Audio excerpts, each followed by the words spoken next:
40 today, time flies.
Good morning, everybody. Oh boy, I'm late. I'm late. What else is new? It's the admin win. I hope there is no admin win involved. I sound suspiciously awake. Does that mean I'm awake and you're surprised I'm awake, or you don't think I'm awake?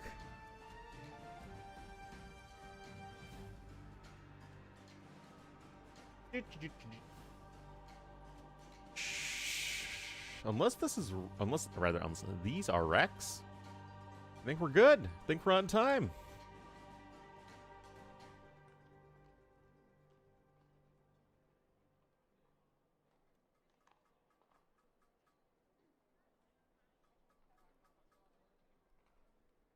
I think. Here. Niaz hasn't responded yet. I'm sure the games will happen live or... Oh, no. It's Robo's fault. All I know is it's Robo's fault.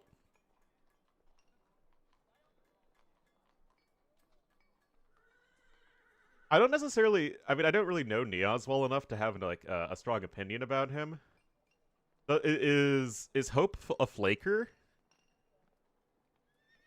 I don't necessarily think of him as like somebody who's like always on time, or somebody who's, let's say, closer to the fire level of being a flaker. A flaker, it's somebody who says they're gonna like do something and then never pull through. Is that a read?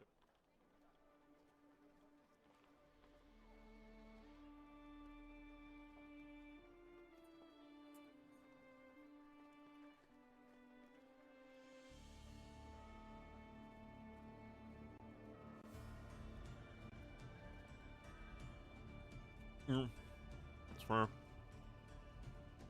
That is fair. Good 3 p.m. morning. It's morning here for me.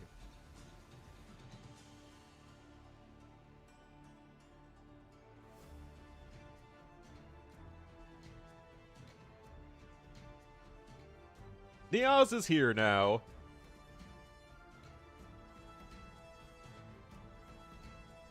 Hallelujah. See, not even late. Not in the slightest.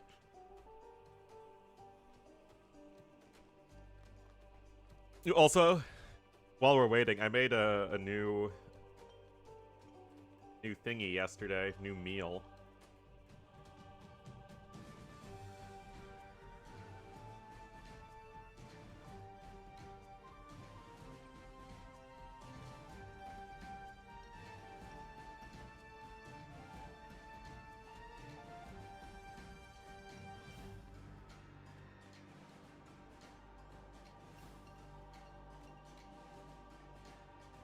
There we go, now I can show it.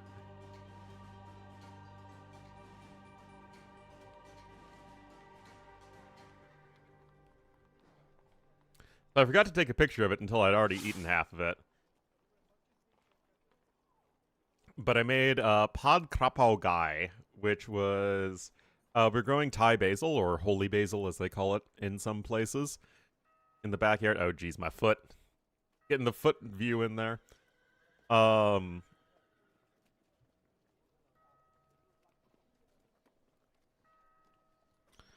And yeah, it was really good. Took a cup of with another soju, indeed. Always have it when I make an Asian food. Teasing the feet, can't handle it. Yeah, but I could do better, but it was pretty good.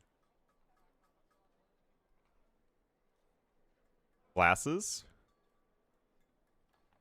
What do you mean glasses? Just a bottle of soju?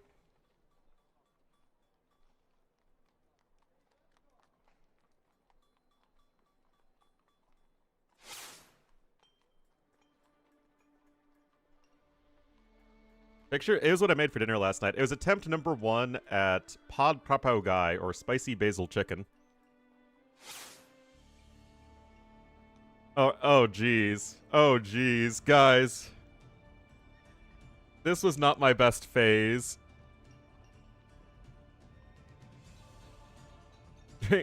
Yeah, yeah. Cuisine is going to play for Team Admins. The admin team really struggles, except when going for admin wins. Then they kind of get a free win. Oh, jeez. These were dark days, guys. These were real dark days. Oh my goodness.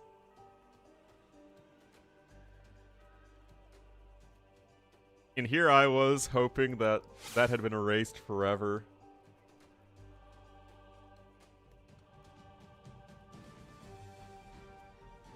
Oh god.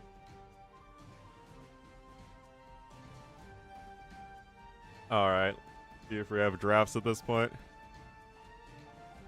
Spinach-based curry. Interesting.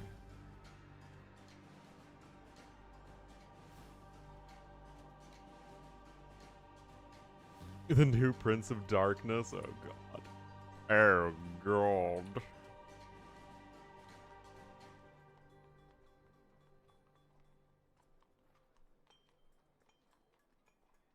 Go whoop. Got Ghost Lake. Woo, scary Ghost Lake.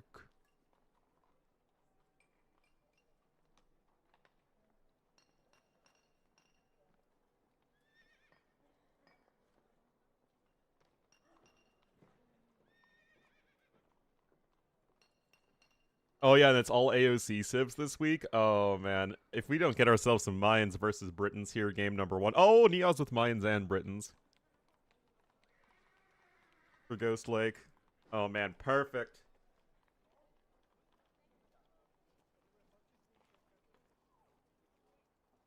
No idea why they're making it only AOC civs, but I love it. Only the OG 18.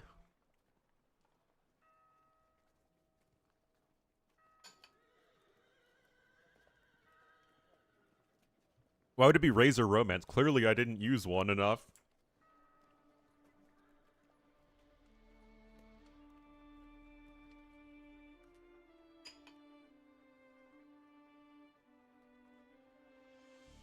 Hello, Aragorn.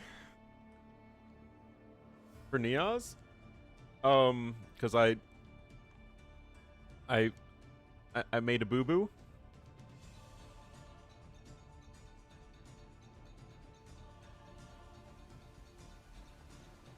I'm sorry for ruining your viewing experience, Folder.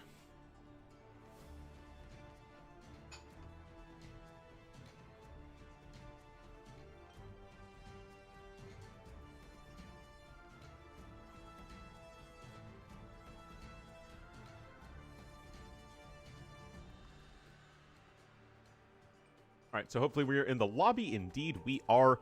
Game number 1 is going to be on Ghost Lake. Mayans and Britons were the two traditional picks for Ghost Lake.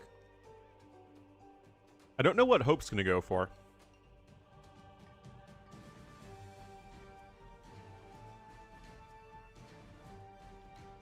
I mean, it's going to be Japanese for migration or Koreans, I guess. Koreans were the first pick, I suppose. Probably Franks for Arabia. So what are you going to do here?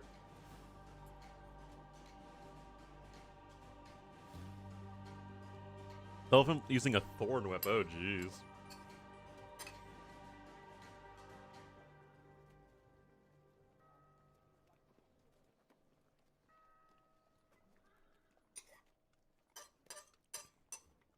Mom and Dad are fighting. God.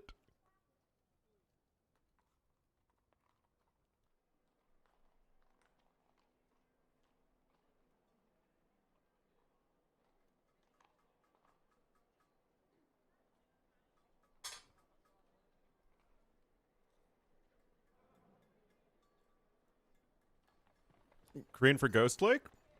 I was thinking maybe Koreans might work for Ghost Lake.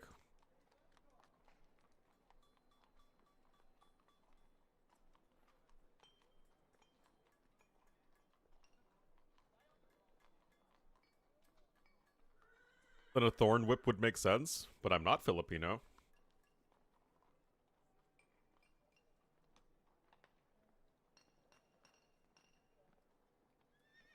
Oh, I need to do the cooking stream.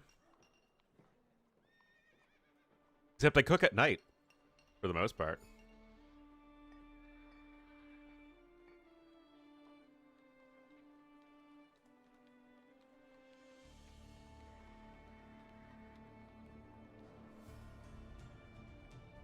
Once the blood flows free, jeez. And now Niaz has left the lobby. Whatever neutral map is not played and we go into... Wait, whatever the neutral map is will not be played and we will go into home maps.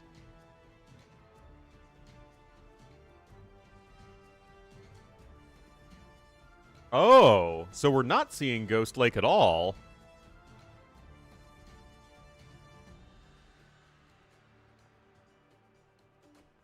Once I get famous, I feel like there's a few steps in between there.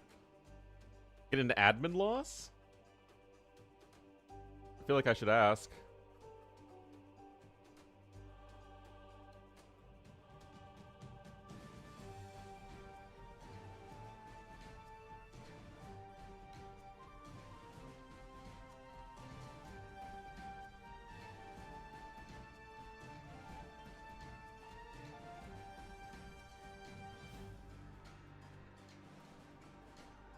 It's a Pinot Grigio? Or a Pinot Noir kind of guy. Okay, so Hope gets an admin win for game 1. For Niaz being late.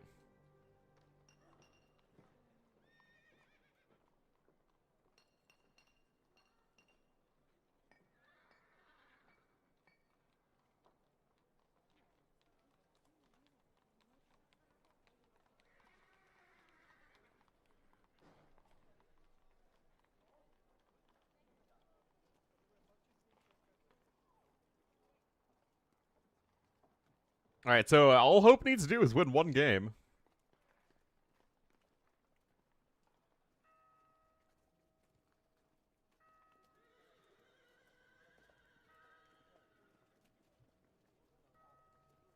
Seems Niaz doesn't want to continue. And then Niaz himself says 11 Lul. What?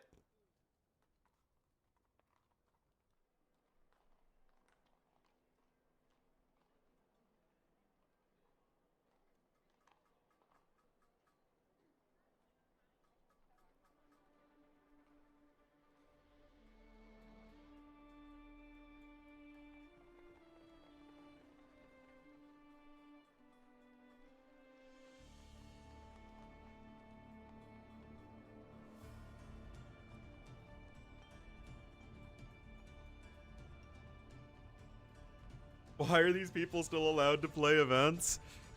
Because people are,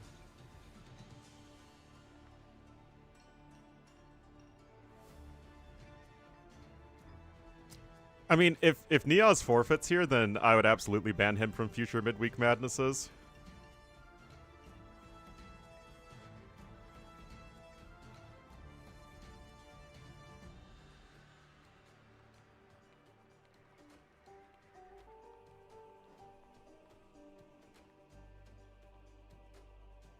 I mean, it's one thing to be late and to get into game 1 admin loss, which is perfectly fair.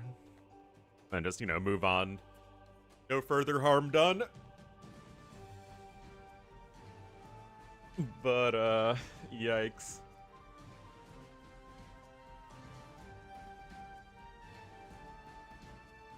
It would be like if you had a streamer who had a consistent pattern of being 10 to 15 minutes late of whatever he said he was going to cast and just left a blank stream on for like 15 minutes almost every day.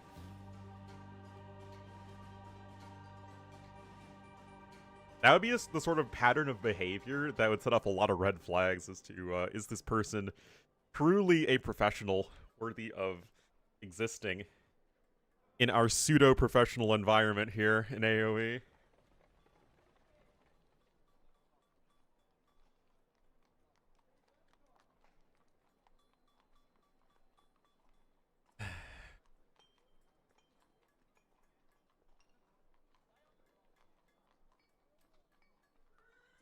Seriously, I don't know why nothing is happening right now. Late at work every day. Oh man. To be fair, if I'm not late, I don't think I've ever been late if I'm actually like casting with someone else. You know, if somebody other than me is relying, then I'm very responsible.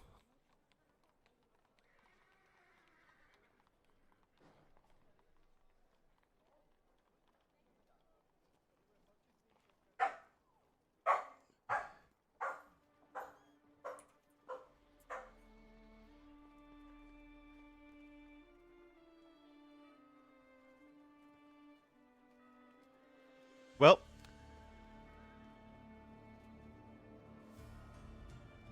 you win the first game. It's an admin win. And I've been live for a half hour now, technically.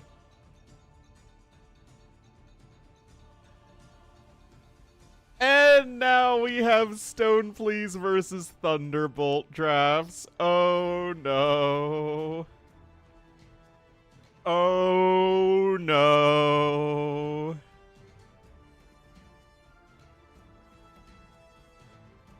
And Stone Please admin or random picking the maps? What the heck, man?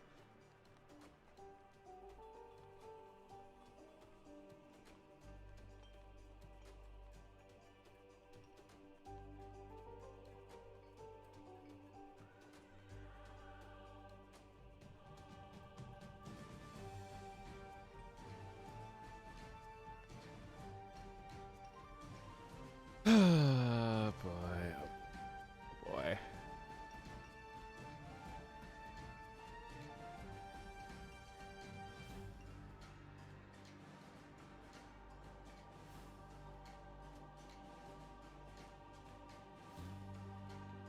Rex at 35.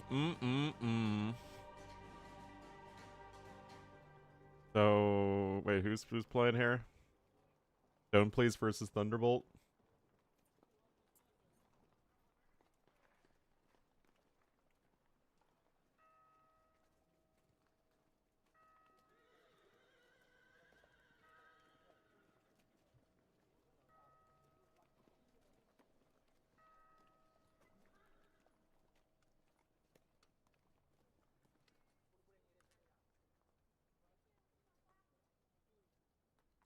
All right. Well, that was a thrilling first series, guys. I hope you enjoyed it.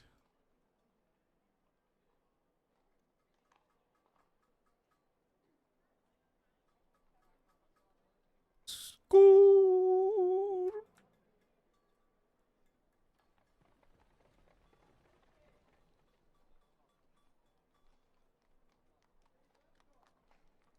Why are their names so long?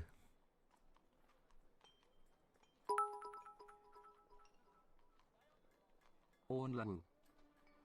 Only baby. Thanks, Full Metal Zim.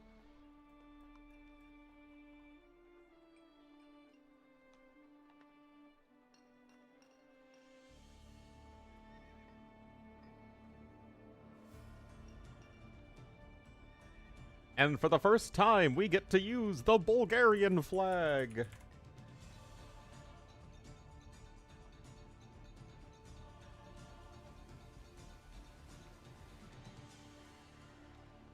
Alright, so I think we are all set up. First set, you actually didn't miss anything.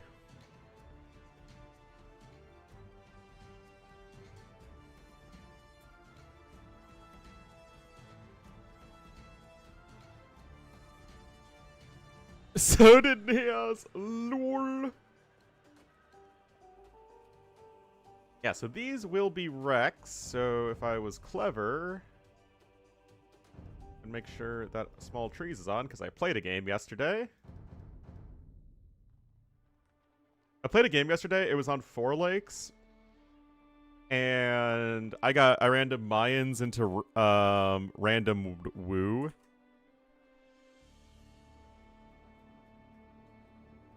And I'm like, oh geez, I'm so dead. And then he never made Chien Swordsman because it was his first time playing as Wu and he didn't know anything about them. So, I mean, Wu without the Qian swordsman, definitely not that great. But, you know, we caught a bit of a break on that one, I'm not gonna lie. You just went archers. Full Metal Zim, thank you for gifting the sub to Women Pleaser. Really appreciate it. Seed 1 stone, please. Alright, I'm gonna get my coffee real quick, then we should be getting the Rex in just a moment, guys.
Oh, it's a potentially dangerous download, guys.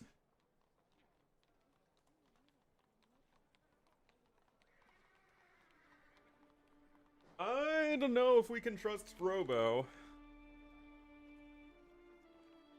He's pretty sus, as the kids say.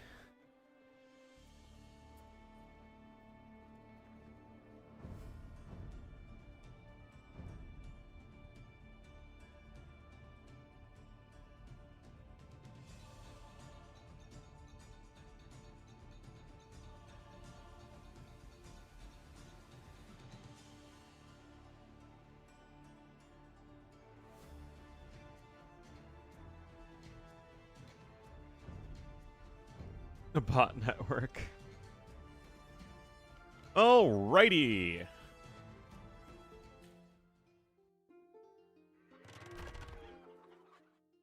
Yes. Yeah, the previous out sure was a disaster.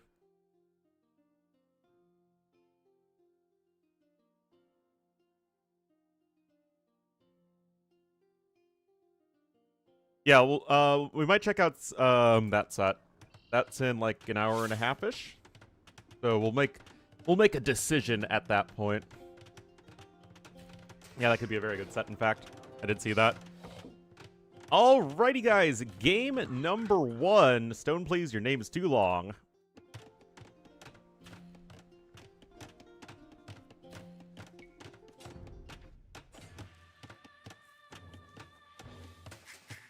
So, here on Fortress, we'll have Thunderbolt. I think he needs to play Jerchins every game, though, so we can get Thunderclap Bombs. Oh, man. Killing with the TC now.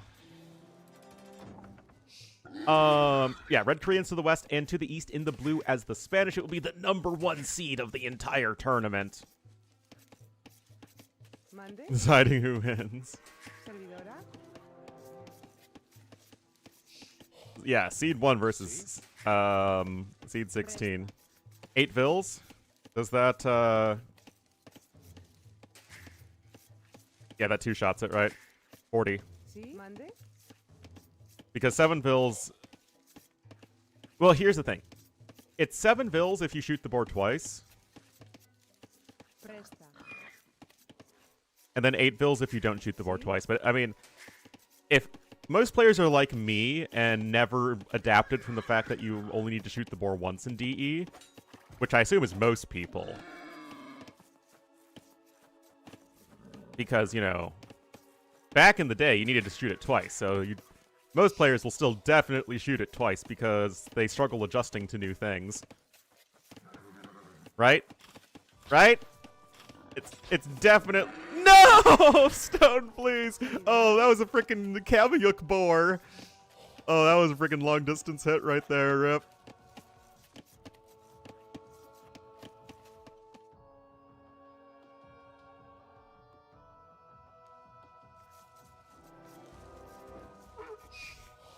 This is why you learn new things? I don't know, McNeedy. I beat somebody who was who had been 2K yesterday. Still don't have a Palisade Gate hotkey. Still shoot the board twice. Who did I beat? I think it was like, how did this work or something like that. Something in that ballpark. I think I saw that he was 2K plus. Maybe I was mistaken. Or like his high was 2K plus. I don't. No, it was no one notable. Oh man. Anyway, as far as the matchup goes, Koreans versus Spanish.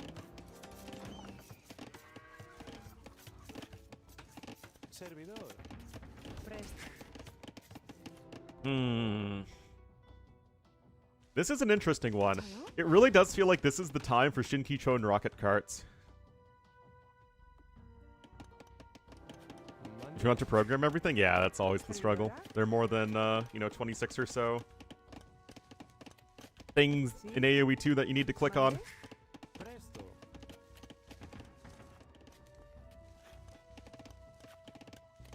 Bro, you need to start hosting Red-Decide matches, bro!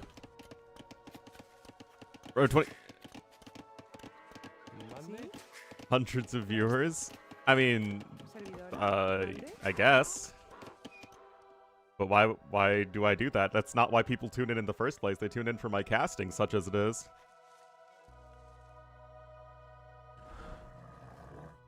Blacksmith should be somewhere nearby.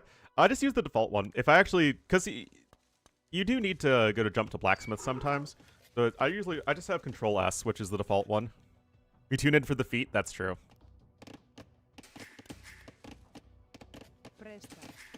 But see, McNeedy, somebody who'd hit 2K. You know? The,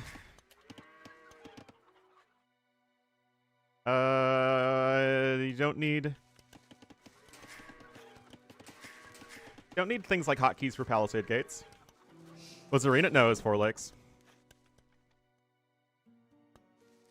And I was Mayans versus Wu. I was at a major Civ disadvantage. Oh, God. Anyway, guys, I mean, it's early game Fortress. It is an interesting Civ matchup, especially because it's not what I think I've seen on Fortress, you know, definitely not since the changes to Koreans.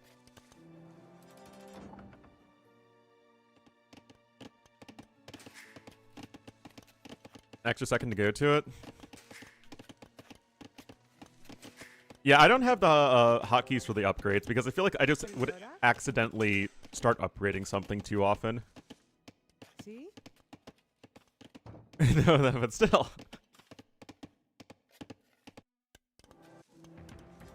Enough Regicide? Like, you want a full-on Regicide tournament? Like, what do you mean?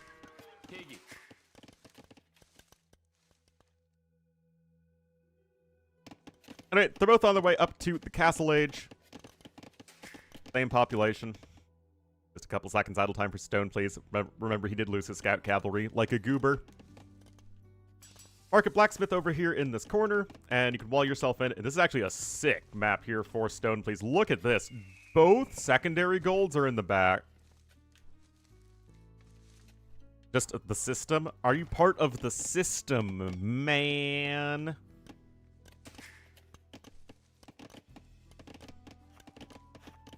Regicide BF. Yeah, it could work. Nothing wrong with that.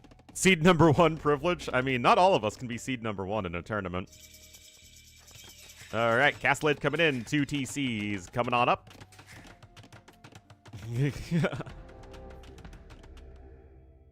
So if you're playing this here as Stone, please, do you want to even take this? RF gives you 17 vills? What? Oh my goodness. Migration? Yeah, migration could work.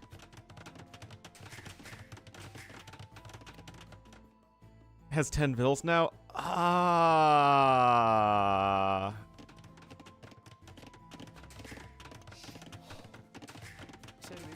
Pilgrims? I mean, Pilgrims isn't an actual competitive map. It's only a good free-for-all map, and where it's a very good free-for-all map. Beastie? Absolutely.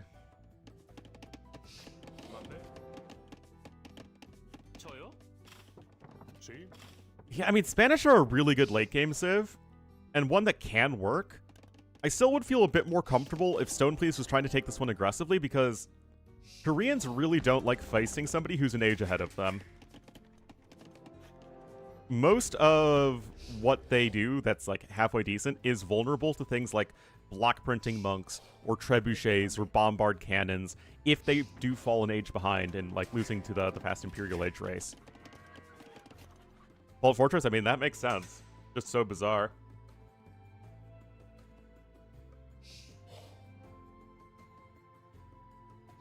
But I mean, Koreans have so many strong and efficient options. You have Shinkichon rocket carts, towers, sheep halves, arbs, war wagons. Like, you just have options, man. I mean, Spanish have options too, right? They are also very good. And at the very least, Blue is out here going to be searching for some early relics. The Conks are out here asserting some map control. No war wagons have been made yet for Thunderbolt, who is still mining stone, interestingly. Kind of curious as to what that is for. Relic spawns do favor Thunderbolt, though. And still win in other ways. That's true. And Spanish are also the better civ in a full-blown post-imp with a bunch of Hussars running around after the event. I mean, it's about what you'd expect.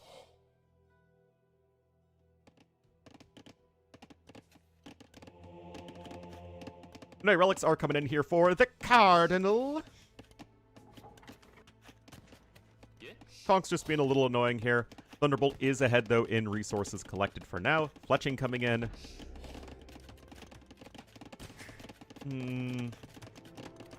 Maybe just like a war wagon or two. With Fletching, you're only down in a range on the Conquistador by 1. They can still shoo away the Conks pretty well.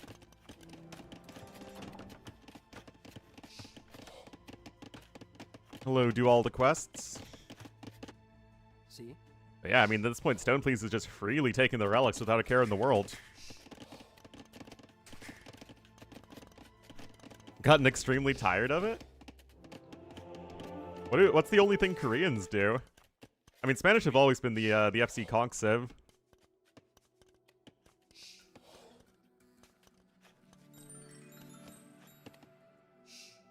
What happened? What happened? Oh, the scout got converted. Ah. Petard plus Conquistador? Well, the thing is you have all these guard towers up as well.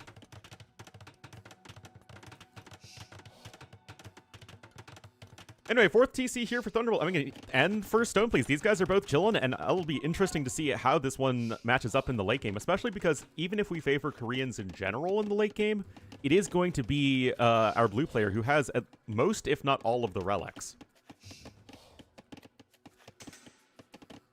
And again, Ornlu's AOC bias is going to be coming through. It's like, these feel like two strong but fair civilizations, man. Neither are really going to have that much going in terms of their economies to get massively ahead of the other. Thunderbolt just had the more economic approach in general, and also the cleaner macro, so he's just ahead in resources for now. But it's like, we're not having to deal with Bohemians and Burgundians. Or, you know, Bengalis getting and Malay getting a gajillion resources ahead. Nice snipe there.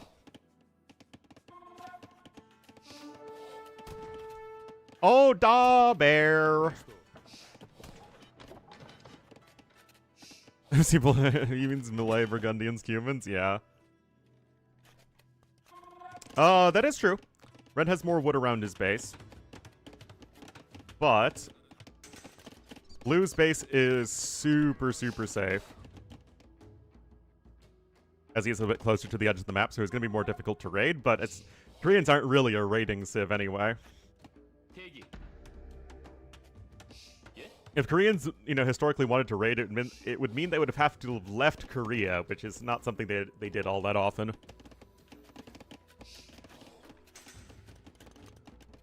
These low elo games.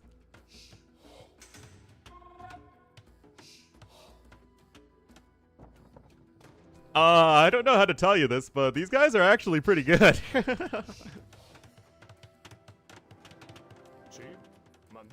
These guys are like at least 2k4. Anyway, sometimes just walk forward on the map. Guys, clearly you need to just go for it sometimes. It just walks across the map with a forward castle. What?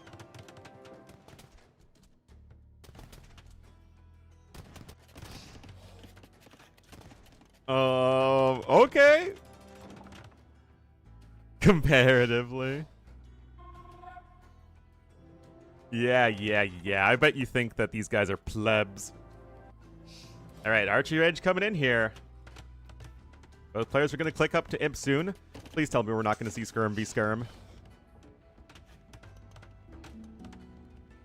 See, Blue is coming forward, but that makes sense because look at all this map vision that Stone Please has. See all the vision here? Oh, risky click of the day, guys. What the heck?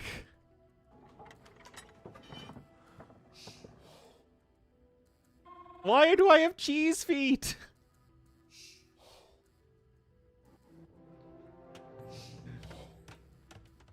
No, I'm not showing it, that's for sure.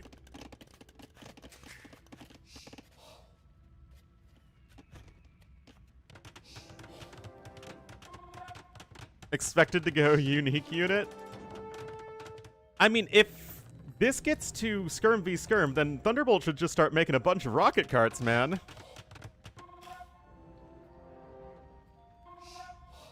Sneak peek for the OnlyFans, oh jeez. What have I done to deserve such a fate? Alright. Rocket carts against Spanish? Why not? You can help protect him with towers and your skirmishers. And they obliterate skirms, and once you get enough of them, the conks as well. This wasn't my plan. Jeez. Bombard cannons? Well, of course, that's the dance you have to do. But bombard cannons don't hard counter the onager line as much as people might think they do, especially if you have things that can zone off the bombard cannons. Anyway, on the one hand, Koreans have the cheaper skirms, although obviously there's nothing wrong with Spanish skirms, but look at this. Double Siege Workshop incoming.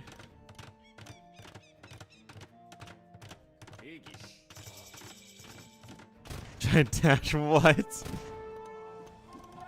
Alright, Captain M incoming. I like this approach here for Stone, please. The resources collected are even enough, so it's really going to come down to these army transitions and what sort of fights these guys can take. Because right now, Blue is here in the middle of the map, and things are now heating up finally. Yeah, like I said, Koreans really don't like dealing with fast imp stuff, so I'm kind of surprised that Stone Please didn't go a little bit more aggressive, but here we go.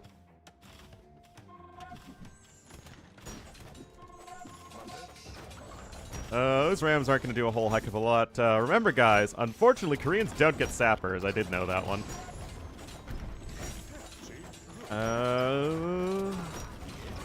Oh, because now Rams have more melee armor, right? So they take 1 less damage from the Vills. I'm like, man, that Ram's staying alive a long time. And Thunderbolt starting to hang in there. You have the keeps to zone off here on the right side. Left side still has this castle, as well as all of these cheap skirmisher reinforcements, although the eco balance isn't exactly where you want it to be. Castle stays alive for now. And, I mean, you're using monks against skirmishers. Yeah, since you have a unique unit that deals pierce damage, the petards are actually a better anti-ram option. Not a bad heads-up play. Yeah, that castle ain't happening. And right now, guys, Thunderbolt taking some excellent trades so far against the #1 seed. And it seems like there just wasn't quite enough oomph with that. Guilds! Oh, you know I love a player who researches guilds early on. Anyway, Thunderbolt did at least get a couple of relics, so it's not that bad for him. Having a good relic distribution on this map certainly helps as far as that goes, but the castle's getting very low. Siege Ram is coming in here as well. And am I the only one who thinks that Shinkichon rocket carts are good? Like, I feel like I never see them. The units that deal like a gajillion damage. You know, -2 or 3.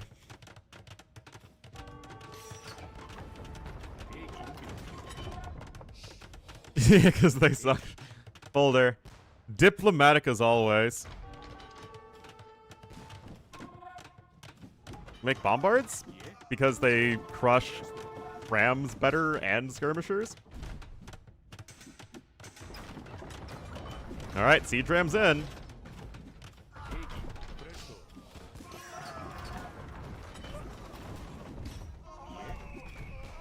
I don't know, Stone Police. I don't see how you're going to grind down Koreans with just skirmishers. Now, this is the sort of thing I can get behind. But look at the quadruple tower. This is like a full-on campaign base, guys. Look at this. But remember, only -1 melee armor right now for these siege rams. And that castle goes down, and so does that castle. You're only on the 1 castle at this point here as blue, and Thunderbolt seems to be doing all right, even though he, again, has basically nothing to deal with siege rams. It's where the lack of sappers for Koreans really hurts him.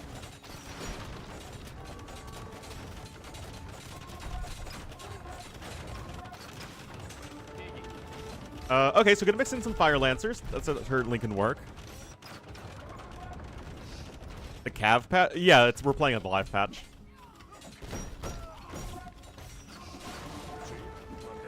I mean, in theory, you could make a switch into Paladin, but you don't really have the resources right now because you're flinging units at their opponents.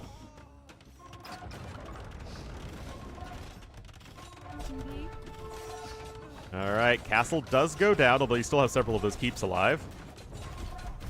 Oh, nice snipe there as well. There just isn't a whole lot here that deals melee damage, so the Rams are doing so much work, man. Oh, the Skirm's blocking the Rams. KD still slightly better here for Thunderbolt. Now the rocket carts are, in theory, on the way.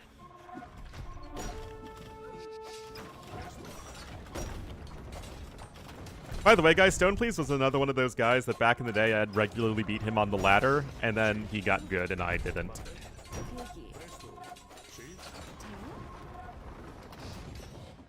Archer switch incoming. Well, you can't go war wagons here.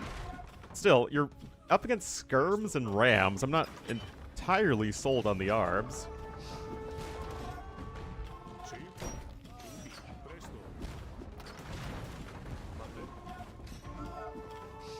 Well, almost took it out. But still, that's just a Castle Age rocket cart, and obviously no unique tech or anything like that. Famously counter.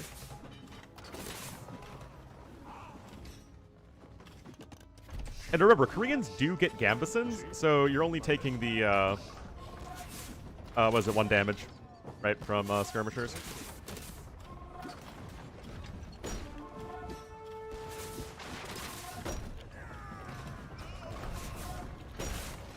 Well, Army value still a little bit higher here for blue. Both players have over 150 vills, but red's vills are very idle right now. Like, very idle. Holy cow, they're idle. Look at that eco efficiency.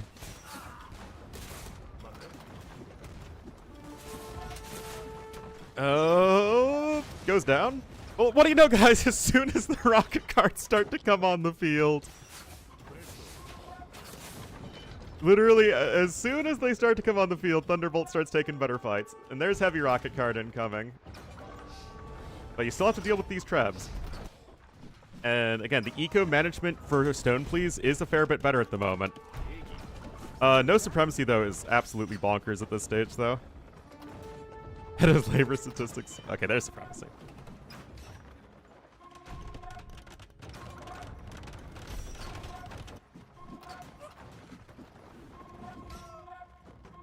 Yeah, they just buffed the cost of Elite, right? As in, they reduced the cost of Elite. Alright, still need to use the power of Micro! There they are, they got their second layer of rocket cartage.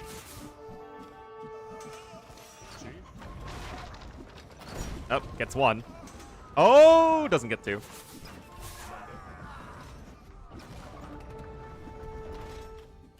I mean, you go from what? 8 projectiles? No, not 8. 7? I don't know how many projectiles regular rocket carts have, man. Well, he doesn't have any melee units to put in the rams. Okay, Bombard is taken down. And obviously, one rocket cart's a lot cheaper than one Bombard.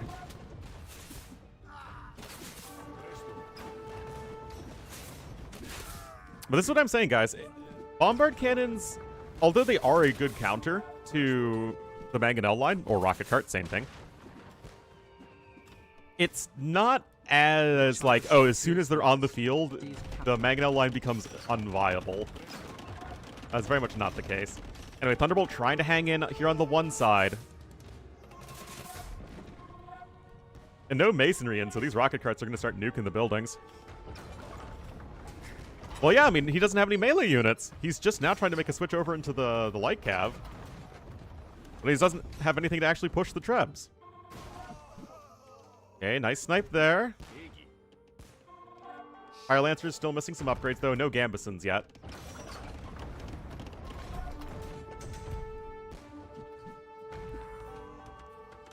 Hussar coming in here as well. There are several Fire Lancers on the field, though. Yeah, but he hasn't had many light cav up until this point, and just now they're starting to come in, so that means obviously you need to start having the Fire Lancers in better numbers. Sorry, it is a good play. It's one of the big advantages Spanish have over Koreans in a long game.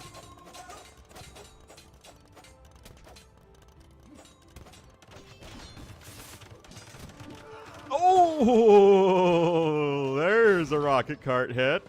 Nice micro there here from Stone Please. Whoa, that is 1-2 buckle my shoe.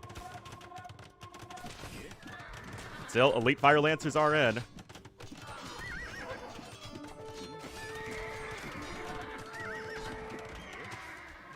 And what do you know? Fire Lancers are good against Cav. Still need to get Gambesons, though. That's going to be a big one. Again, it halves the damage that the Skirmishers will deal to them. Yeah, Stone Please can indeed restart the ram production. Treadmill Crane, baby. Good game number 1, though. And Q-Man saw Pikeman as well. Obviously, your gold isn't going to last forever. Stone Please is actually getting really far ahead in resources, though. It seems like his eco management is quite a bit better. Keeps are here. They are fully upgraded. Yeah, oh, Relics is right there, except those have been ejected. Guys, that's the last castle here in the base of blue. So you have Vills spread out all the way over here to the north. And of course, Koreans are a slow civ. So that is always going to be one of the strongest things you can do against Koreans is just go away from them. Yes, Gambesons affects Fire Lancers. Yeah, it's good. His actual base anymore? I mean, he's moved most of it. Although, could get all 5 relics over to Thunderbolt in that case. The score is definitely in favor of red. Yeah, just way more res destroyed because he's destroyed so much of his opponent's infrastructure.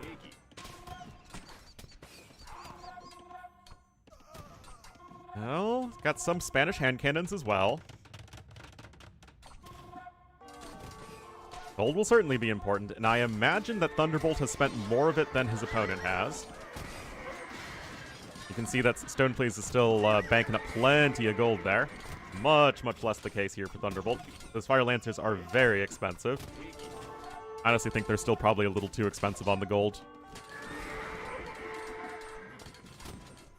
He did, but he didn't get, like, Elite Conquistador or anything.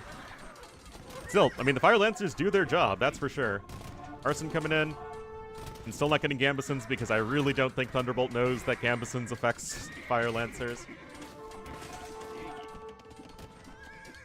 Well, part of the issue is that the Civs that you see the most with the Fire Lancers are, like in late game, are Chinese and Vietnamese who just don't get Gambesons at all.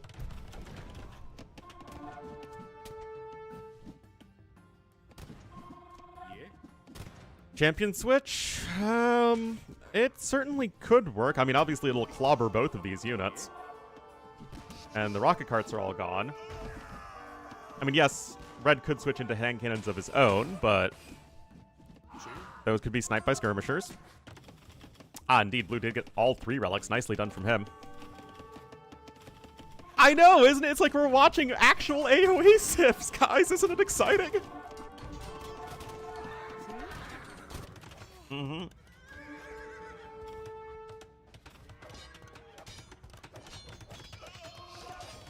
What can't Spanish do? Crossbowmen.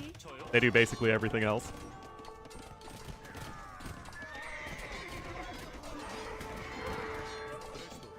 Yeah, remember, your hand cannoneers attack faster. Low-key, some of the better hand cannoneers in the entire game.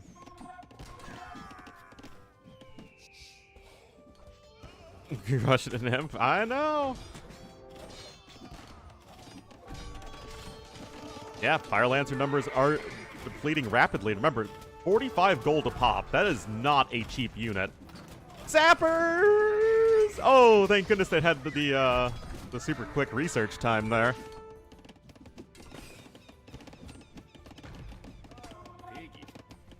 You're doing well? Aww. Well, thank you, Hurin.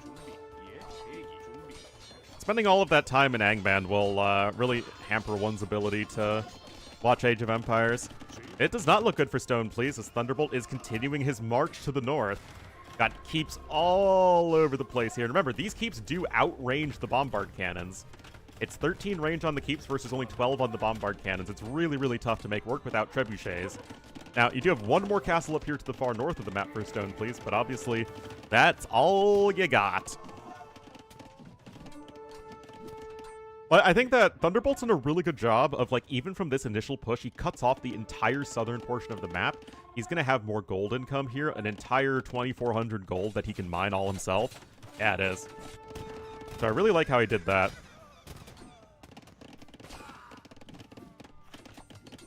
And now the trash unit march shall continue until morale improves. That said, you still have a good blob of hand cannoneers here, and they are absolutely getting value here from the Spanish.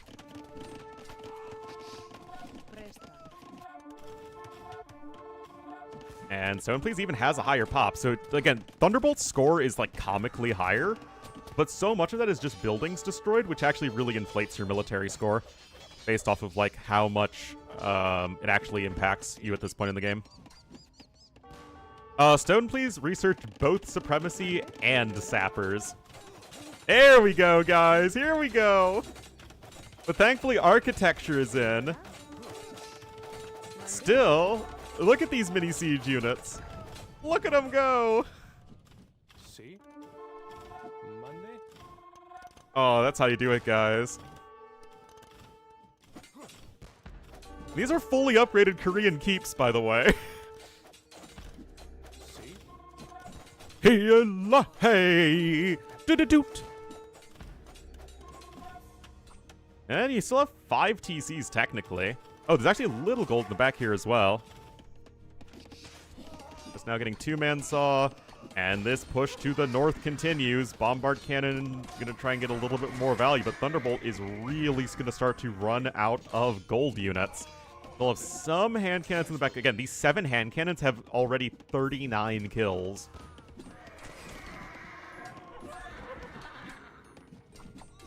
It's stupid. Well, again, because you have to manually target villagers, Supremacy is, like, kind of balanced in that regard. All right, more rocket carts on the way, but no Shinkichon. Shinkichon is, like, wildly expensive now. Yeah, 1,100 food, 800 gold. It's, like, basically getting Siege Onager on top of it, so that's not necessarily something you can afford at this point. Still, every day I'm skirming in. Couple siege workshops over here to the west as well. This whole area had to be abandoned. That's a lot of... This looks like auto farm. Rage! Still, I mean, although Stoneplease has effectively migrated to the north of the map and is even ahead in population, he's still lacking a lot in terms of map control.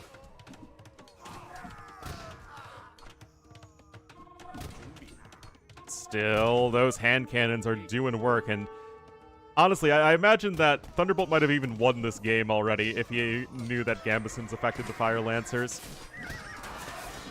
Yeah, Shinkichon is not really something that is realistic, even by my hopeful standards.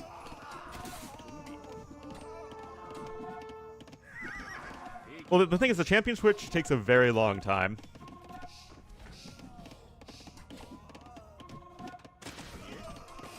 Alright, guys. Oh! Oh, the Bombard Cannon from stage left coming in to snipe the rocket cart right there. That's certainly a good thing. Siege Engineers is in, though, so that's still going to be very helpful for those rocket carts. That's a much more affordable upgrade. That is still very important to get here. And Thunderbolt's continuing his march up north.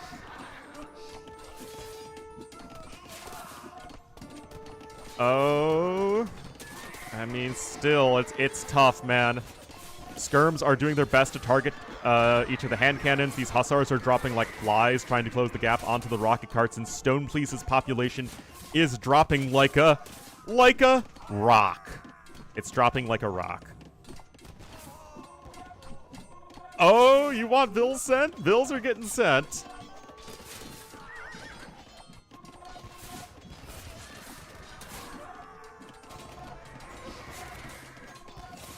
Oh boy, here we go! Heavy rocket cart versus Supremacy Vills, guys. Don't you wish this was watching Burgundians versus Bohemians for the 800th time? More kills there. Now Thunderbolt still pressing north here. 42 helps. You still have even 16 Fire Lancers, which are going to be much, much better versus Vills, of course. Like a stone, I know, that was the point, that was the obvious pun to make, and then I killed it because I, you know, hate fun and all that. Nice snipe there on both rocket carts. There are 0 siege units left here for Thunderbolt. And he's about to mine out the rest of that gold. Stoneplease still has his 3 relics that he was able to recover. Right there, still very close to the enemy lines. More Burgundy versus Bohemians? Yes. But Stoneplease looks like he is running out of stuff here. Scale barding armor coming in. Even Koreans will make Hussars to raid when the opportunity necessitates it. And now all these units are going down. And Thunderbolt is looking like he is going to take game number 1 here in this almost hour-long game. Actually, it's probably going to be lasting an hour for sure.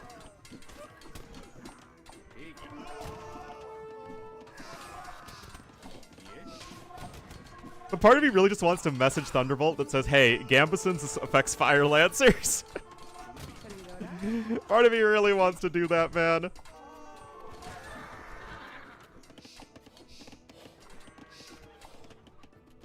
I mean, it's just like, it's trash unit v trash unit.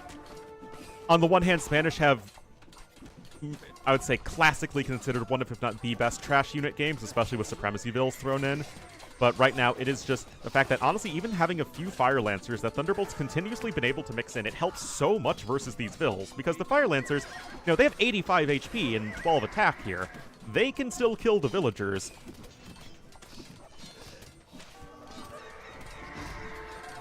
Strikes like a praying mantis.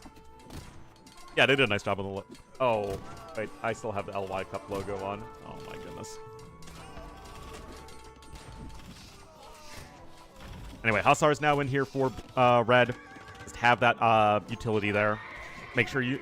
Like, guys, if you're at the hour mark in a game, even if your Civ doesn't have good Hussars, like Koreans, it's still just such a useful...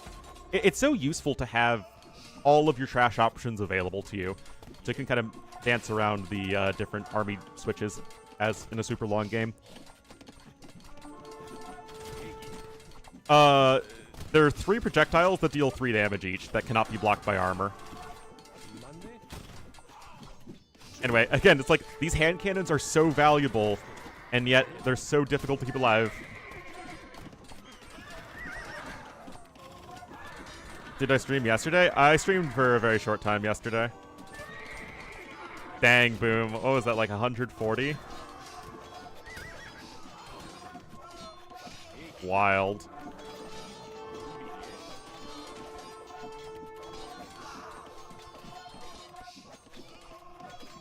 Anyway, Stone Please is still at max pop, but as you can see, he is just really fallen off in terms of map control. I don't think he got guilds either. Thunderbolt got guilds really early on in him, man. Now the Hussars are coming to the front lines here as well. And of course, they just come faster. Oh my god. They arrive faster to the front lines as they are a fast unit, and Koreans at least have husbandry. Have something, I guess, for your Hussars. The Fire Lancer numbers are getting very low, though, but I still just don't really see this one here for Stone, please. Resource efficient? I mean, yeah, again, like, look at the difference in resources destroyed. 18,000 military score versus 12,000. Again, I know a lot of that is buildings, but even so, it just goes to show how efficient Thunderbolt's being here. Man, I just like how he completely blocked off the entire southern portion of the map here. He's been able to completely take that with impunity. Yeah, Thunderbolt has lost a lot of vills to raids overall, but he's still making this work. Stars beat Supremacy vills? I don't think they do. Yeah, the relics were close to the front lines anyway. Yeah, Supremacy vills should be better than Hussars. It's 9 attack versus 9 attack. And the Hussars attack slightly faster, but the vills have more armor. I mean, it's... yeah. I think it is the Korean Hussars, the strongest unit they beat. But it's very close, though.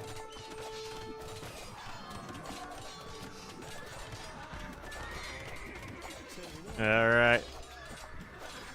But the Hussars are also 60% more expensive on the food cost. Alright, Vill's garrison right there, but right now the tower is going down to the Supremacy Vills, and honestly, Thunderbolt's population is really dropping. Is he starting to lose steam? You Hussars are going to bleed through and go for the counterattack. And the tower even falls. Still, without any relics... I mean, the thing is, Thunderbolt's not really able to spend any gold either, because the map's obviously out of gold. And stone. And food. See? Yeah, remember, you don't need as many on wood late game as Koreans because your units cost 50% minus wood. Or minus 50% wood. Yeah. But, I mean, it's still just like a small eco disadvantage. Can Stone please get the relics back? In theory, yeah, he's got a monk. And that's exactly what he's doing right there. Getting the relics back. Stone please isn't dead yet.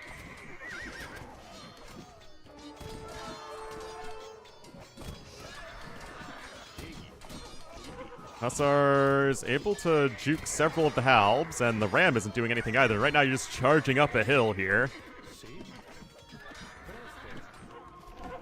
Yeah, that one wasn't really going to give you long-term success.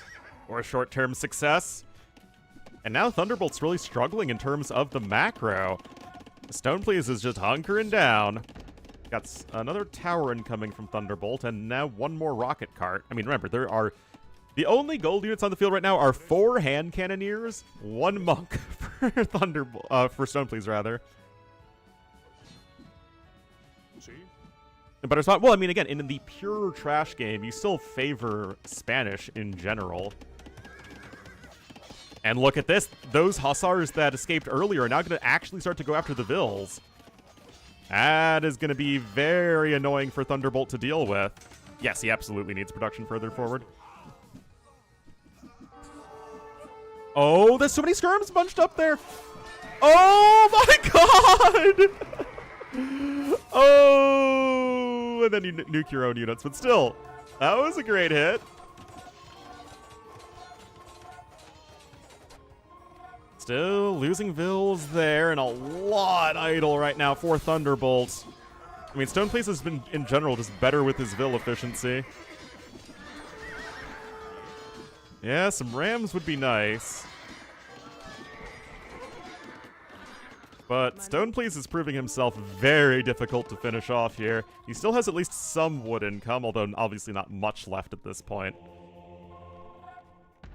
And you still kind of, I think, just need that multitasking here from Thunderbolt. You need the macro. And all of this production is super far away from the front lines. Why you need to just continuously build that production forward. The APM check, sure. Stoneplace is a very fast player. Thunderbolt is not.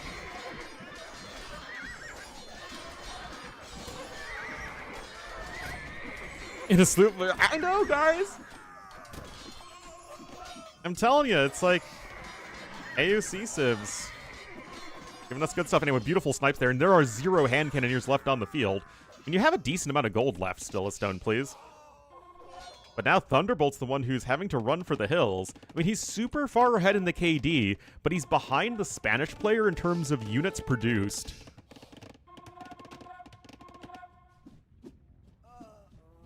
And again, Stoneplace is rounding out his tech tree, not necessarily because he's terrified of Korean Hussars, but it's just good to have that diversity.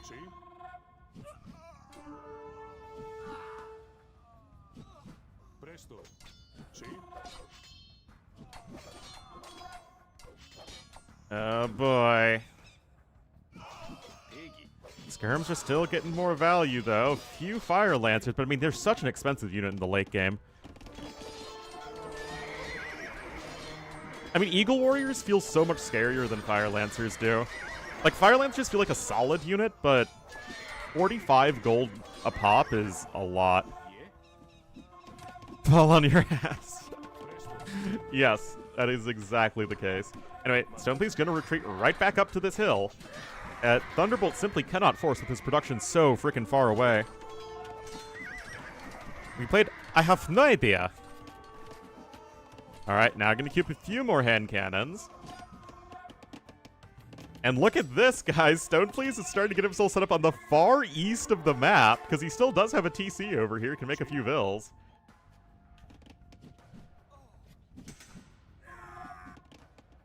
Some random Fire Lancers over here, and that is not something those villagers can fight. Doesn't need Halbs. It's still good to have Halbs as like a meat shield that doesn't die to other Halbs. Because remember, with Spanish, your Halbs will beat the other Halbs in a one-on-one fight. Even if they are not, you know, as cheap. Boombi. Oh, Hanghand's gonna get a little bit more value. Yeah, remember, those Korean Halbs miss Blast Furnace. Oh, jeez. Do I have an... Why am I... What? Oh, God. Why is this a thing? Anyway, guys, Stoneplace still has the better army. His boss's number, seriously.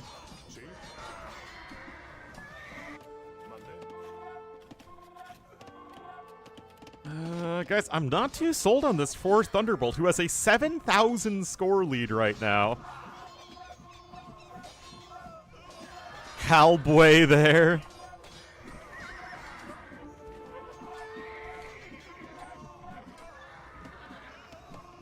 Oh, Rocket Card is back, but again, it just feels like Stoneplace is always attacking downhill.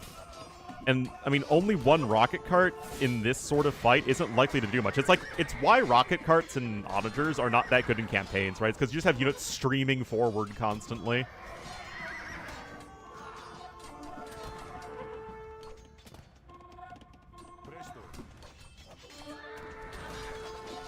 And again, this monastery is still very exposed and could die to not a whole heck of a lot.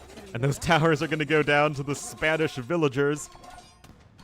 You know, insert Hila Hey.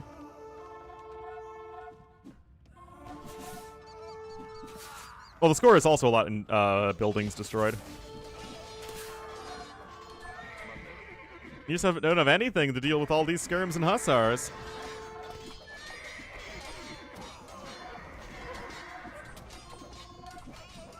Helms are gonna finally get to the front lines here. Honestly, I really do feel like I need to... In my interest of expanding AoE knowledge, I need to message Thunderbolt after this game to tell him that Gambesons affects Fire Lancers.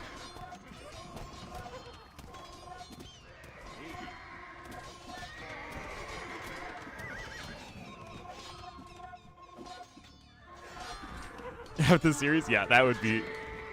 That would be, unless he wins this one. If he wins, I'll message him. If he loses, I'll wait till the end of the series. Yeah, it's just the militia. It is explicitly the militia line and Fire Lancers. Anyway, guys, Stoneplease does feel like he is simply getting his macro pants on here. And is just able to outproduce his opponent.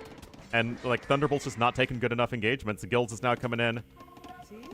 And that means that you're also in a situation right now where you're getting more wood control over here to the west of the map, close to Thunderbolt's original base.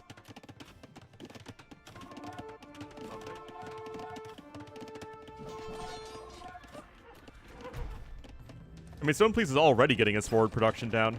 He's going to resecure that wood line. Look at this, more production coming in.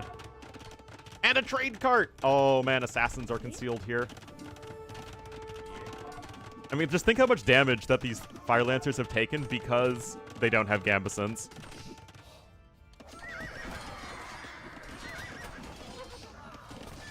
Also, random trebs. Remember, you only had one castle left here as each player.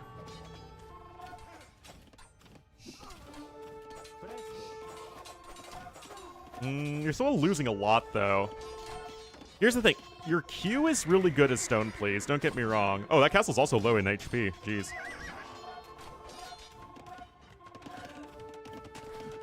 Like, this is a lot of Ills dying, guys. I know it's only 4 Fire Lancers, but even so...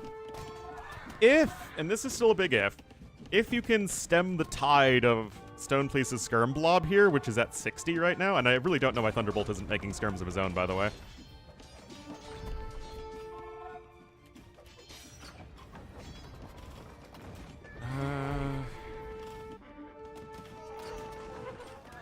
There's not going to be as much longevity here.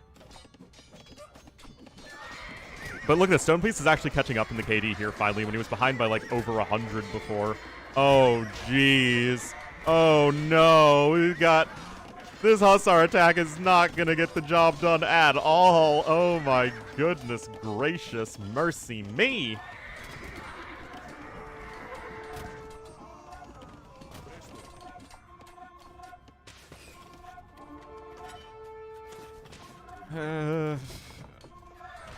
Stoneplease is actually still ahead by 10,000 resources. A lot of that's efficiency.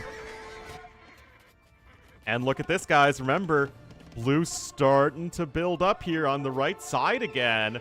And this is where all the farming infrastructure is for Thunderbolt.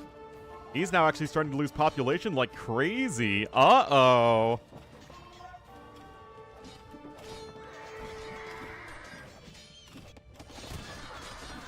$45 wall? What? What is that gonna get you here? But yeah, you have wood here, you have wood here. You can keep the war machine going for quite some time still as Stoneplease.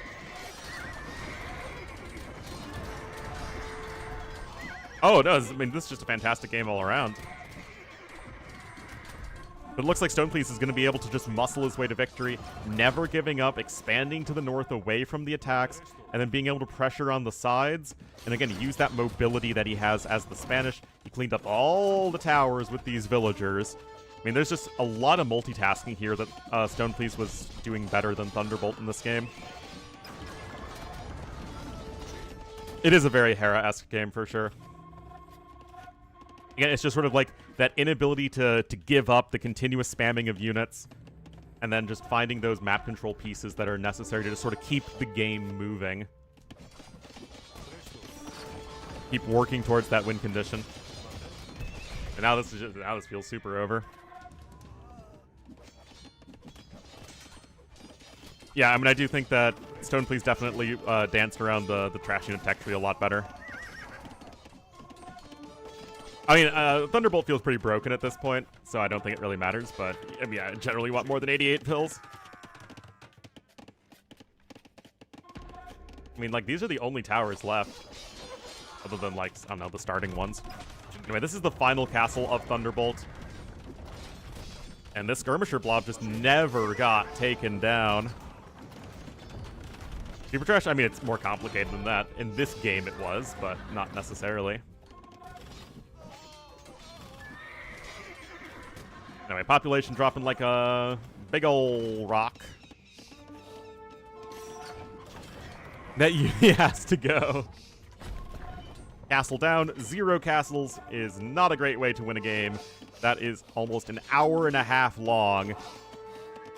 Mindset, well, I mean, it's just a best of 3, right? So each game really does matter.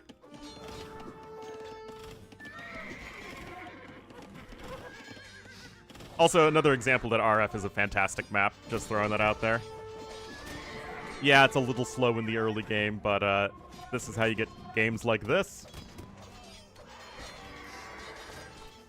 Also, this is another example of if there was a score win at an hour and a half game time, if this was Red Bull, Stoneplease would still lose this game.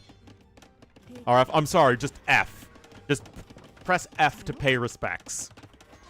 There you go, running.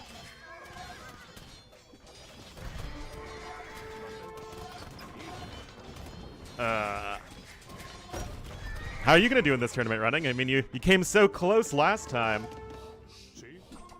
Great series versus Turs again. Gotta conquer this little midweek madness tournament. Oh, yeah, I was gonna check that series out, too. But yeah, obviously this game is just winding down at this point. I mean, when you were up by 8,000 score at one point, I can understand the hesitancy to resign. ACCM tomorrow? Hey, you almost beat ACCM. Monday?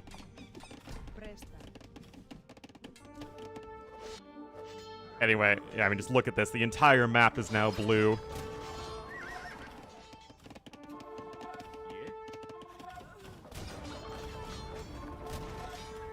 Oh, it's Giga over, in fact. RR. And there we go, guys.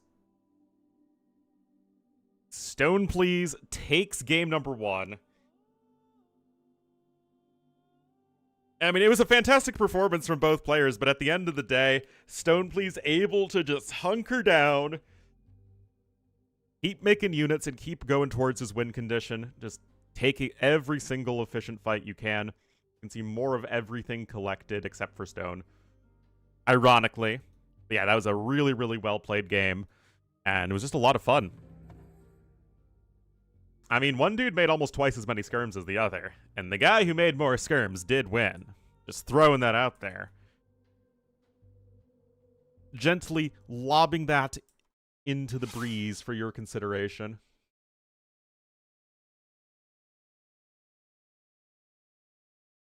Well, I mean, and it was just the good forward thinking of Stoneplease, right? To already start to move his eco ahead of time when he was getting pushed.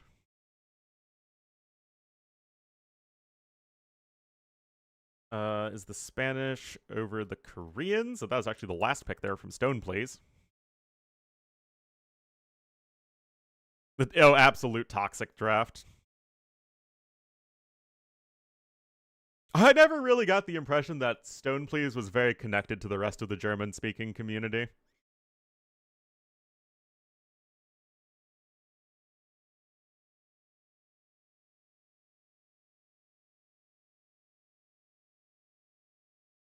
Streaming 1v1s? What?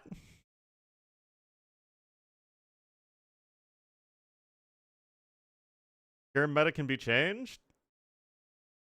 I don't know. With Rage Forest, it's because it's just super chill.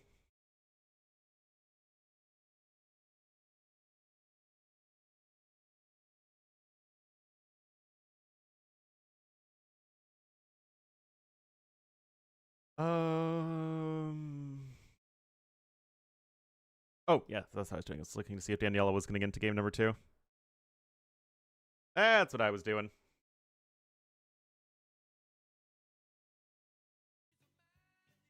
Oh, Daniela's already 2 minutes into game number 2. Jeez. Oh, Jordan was a huge Raid Forest player even before he retired. All right, look at... Again, it's going to be another matchup of fair but good civs.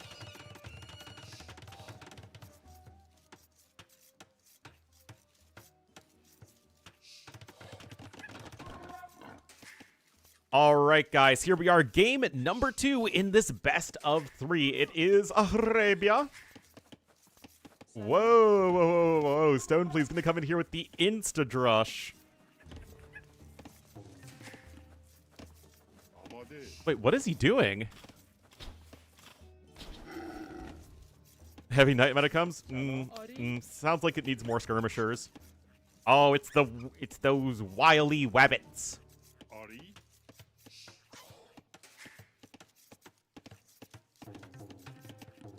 Alright, so this is interesting here. I mean, Thunderbolt's just chilling. He's gonna be the Huns here to the east of the map. Very early boar lures. Hunts versus Persians is actually, it feels like a pretty good matchup on Arabia these days. I guess you can kill... Not the bunny rabbits, man! Wow.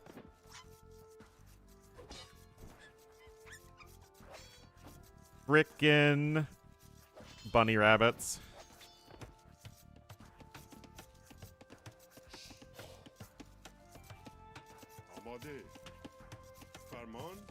It's an amazing map. That required me to pay attention to his map. Easy wall to the TC, but the forge bushes are still exposed. I mean, it's not like an amazing map, but it's a fine one.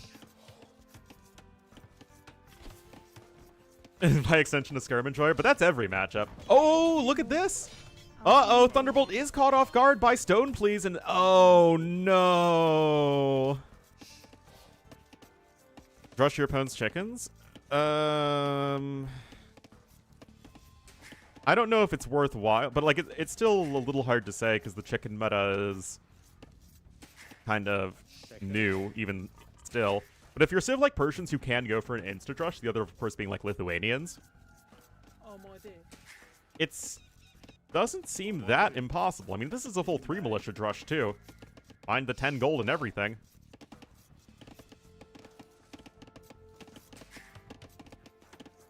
Faster working TCs for Persians as well, of course, and this is just a rough start here for Thunderbolt.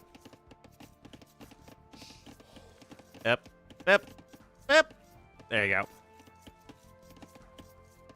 Oh, look at this. He's pushing in the Mouflon from all the way over here. And of course, Stone Please is able to take his hairs with no problem whatsoever. Oh, and look at this. As soon as more Vills come over, Stone Please is in position with his own militia. Oh, man. What a rough game here for poor Thunderbolt after an exhausting game number 1. It's going to be a dead Vill, guaranteed. Yep. 1 militia dies, but... Ugh. You need to start building a barracks. Loom just now coming in, and just look at this eco advantage already. 2 dead villagers from a drush.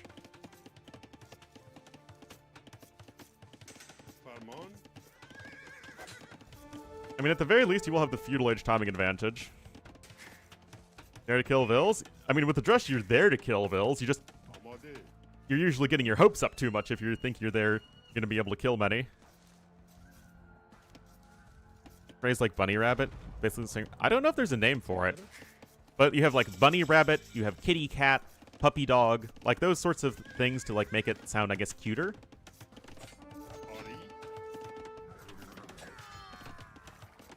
I mean, you know, good solid micro here from Thunderbolt. He's going to kill everything, actually. But even getting 4 kills with the Scout Cavalry, losing the 2 villagers makes this not feel good whatsoever. Babyisms? Maybe. Or like Kitty Cat or Mau Mau from the Apothecary Diaries.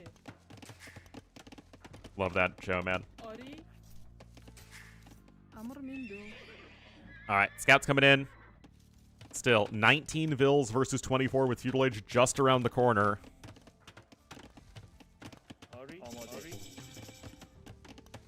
Mr. T. The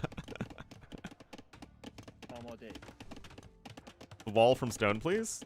Oh, yeah. Should have just gone over there. Must have not scouted it. Nope. He was busy drushing, man. Alright, range coming in. You have the 3 Vills on gold. Just gonna get some spearmen out to defend against the scouts. Oh, he's gonna get the... Oh, he gets the poke there as well.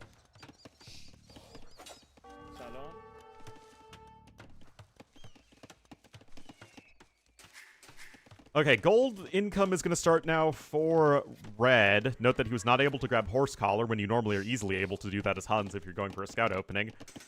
Whereas Stone Police is able to afford that himself. 300-ish resources ahead. He's getting his own archer production going, which means that in the not too distant future, he'll be able to go for a counterattack. Insta-drush completely catching red off guard. Archery range now coming in for him. Not the child of a rabbi in Mr. T. Oh boy.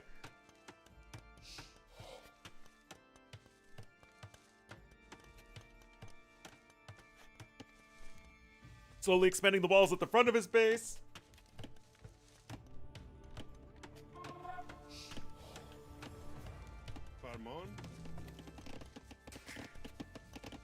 And you're just cruising. 2 seconds idle time only here for Stone, please. Hang off. I know, it's nice. I know people are really sad that they're not seeing the defensive archery range into one-range skirmishers into Castle Age.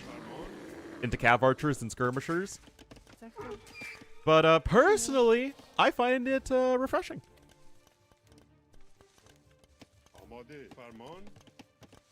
Anyway, those foragers are obviously still very exposed, and with only archers here to defend at home from Thunderbolt, I mean, he just has 1 archer to 2. It's not really something you can easily win. Alright, second range coming in now here from red. But, I mean, having to drop the second range like that when you know your opponent is full walled and you aren't is really painful.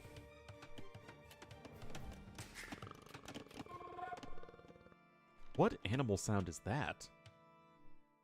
Is that a monkey?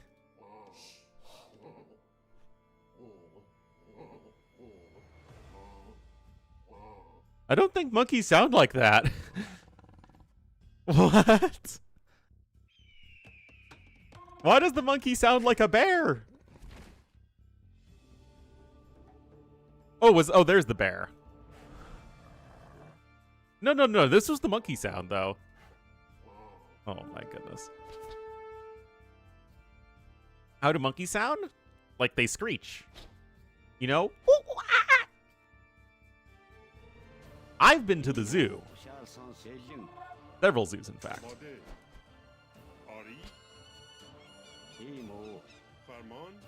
Oh, God, I didn't see that. This monkey sounds? I know. It's the hard-hitting analysis that you can only get here at Ornlu AoE. Oh, Spearman gonna get 1 poke in, and Stone Please taking a really nice fight here, man.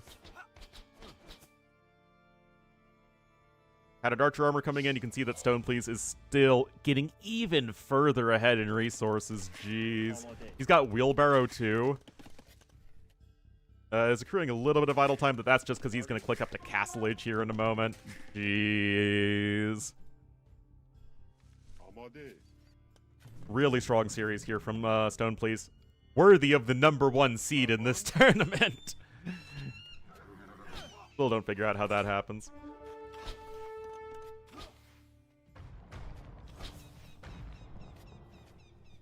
Oh, yeah. You're going to get there 10% faster as Persians. Range #2 coming in. You can just go for crossbowman. You can go for CA. You can do whatever you want. Yeah, Stone Please is seed 1.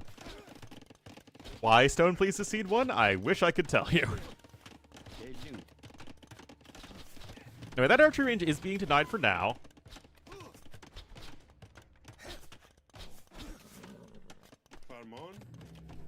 I mean, to be fair, he's playing very well in this series. I mean, I still don't know why he would be the #1 seed over freaking ACCM, but, you know. You know. What do I know, man? On the heaviness of the name. Yeah, I think Thunderbolt's 2K4 and Stone Please is 2K5. 2K7, I mean, that's really impressive. Instead of RF. Again, like, in my mind, RF is just super easy content. Right? It's very low pressure for the streamers, and I think people enjoy it, right? Because you see lots of different things. How do monies sound? Guys, how do monies sound? Cha-ching! Is currently 2K8. And Crossbow and Bodkin are coming in, but you're still so far away from Castle Age's Thunderbolt. Because it's felt wrong.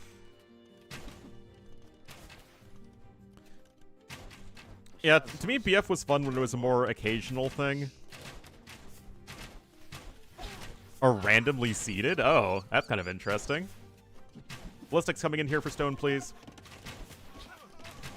I mean, to be fair, we're getting to see some great plays from some players who aren't, you know, normally the ones that we see spam all the time in tournaments, which is fun. I mean, Running here had a really great series against ACCM last week. But it is kind of weird, right? Weekly thing? It's at least a few weeks long, and I hope Daniela and Robo find it successful because this has been fun to cast.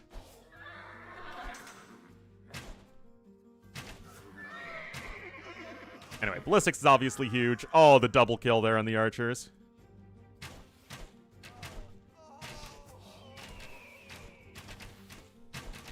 They have Russian state money? Wait, really?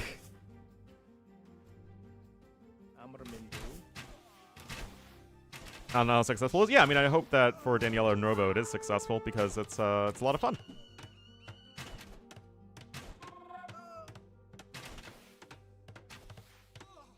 One civ pick is playing only Arabia. Oh, that's unfortunate.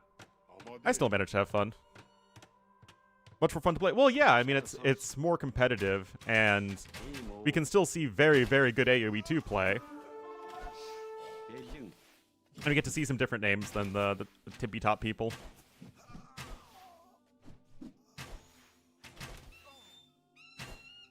I feel like the Russian government has probably more important things to spend money on than AoE2. No, it doesn't feel great. I will confess. Honestly, it's amazing micro, though, from Stone Please here.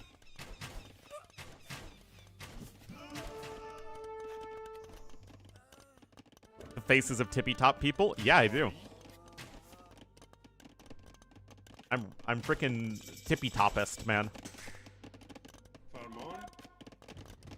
I just wish there was a way that even these smaller events could generate more interest from the community.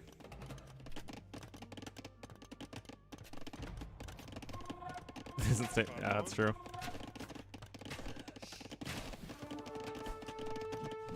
Get up and challenge the established pros? Yeah.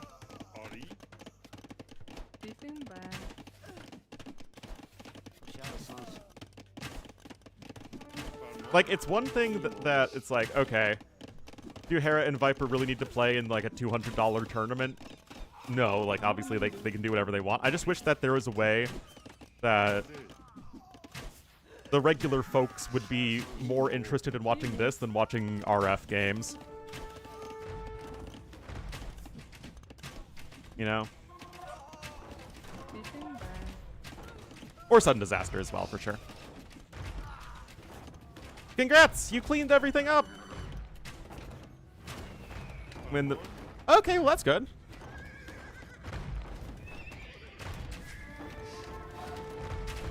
Right back to square one? Yes, but then at least the bigger players would be bringing eyeballs to the event.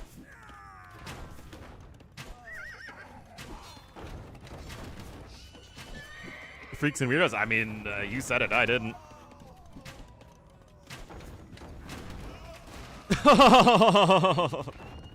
That was intentional too. Stoneplease absolutely just sacked that Mangonel to kill the other skirmishers.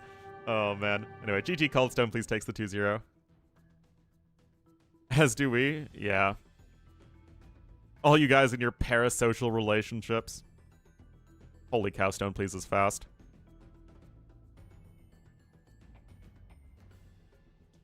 Anyway, that was still a very fun series because of that excellent game number 1. And we got to see a Drush in this game work out.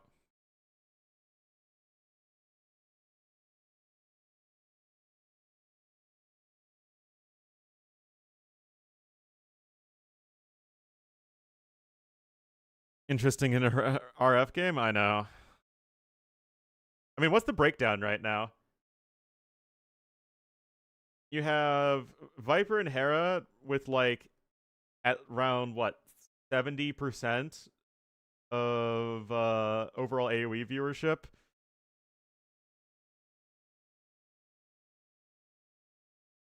You have the receiving end of parasocial relationships? Honestly, like, I don't know. It doesn't feel completely parasocial because I actually talk to you guys.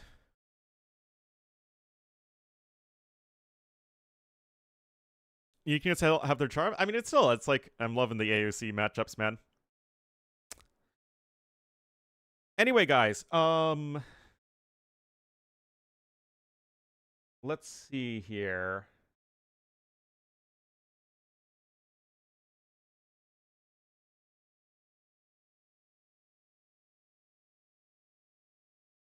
Have a stalker? Maybe I do. I'm just not worth stalking. Let me try and figure this out because we do have okay, so running versus Antagonist, which should be a really good set.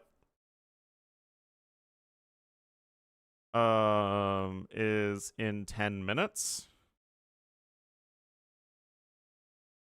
Right now for Midweek Madness, it's Siscon versus Demo, who I have never heard of.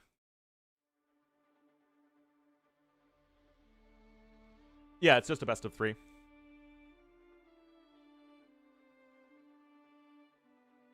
News host? Absolutely.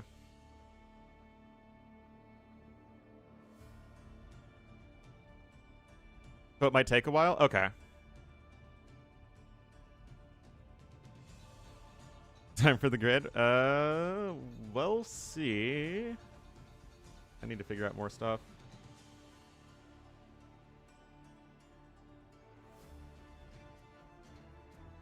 So I could jump into Burls versus Dog 9U. I feel like I might do that. Then we could switch back over maybe for Kingstone versus Goku later.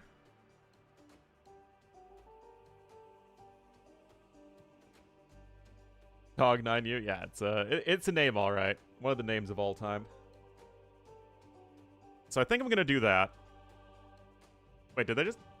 No. Versus Dog 9U. Sudden Disaster. 2 hosted by at Low and at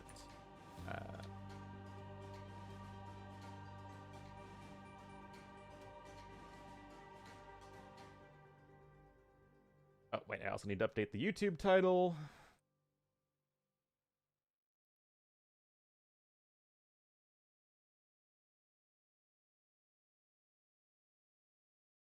And let's jump into this.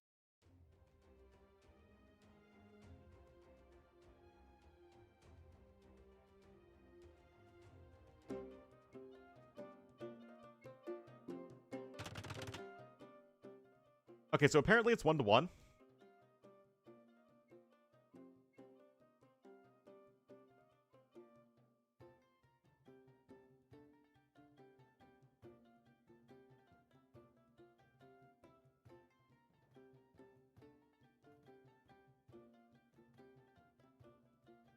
Let's see. Poland, Hong Kong.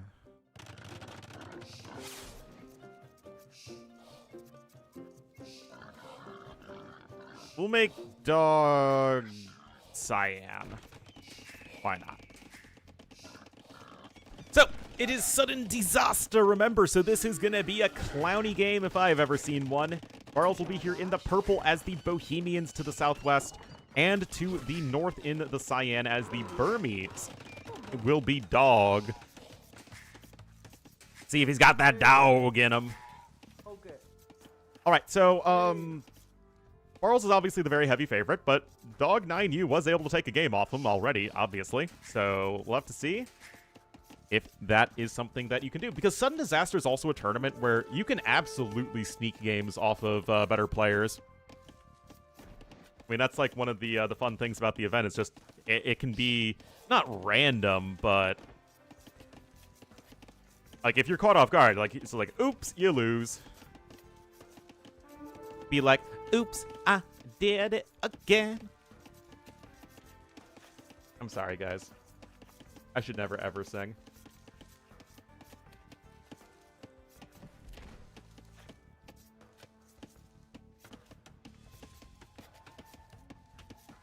Let me just get the...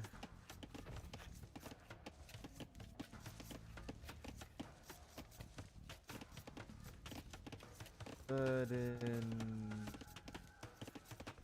disaster logo, which is in my folder somewhere. Here it is. Ah, too much.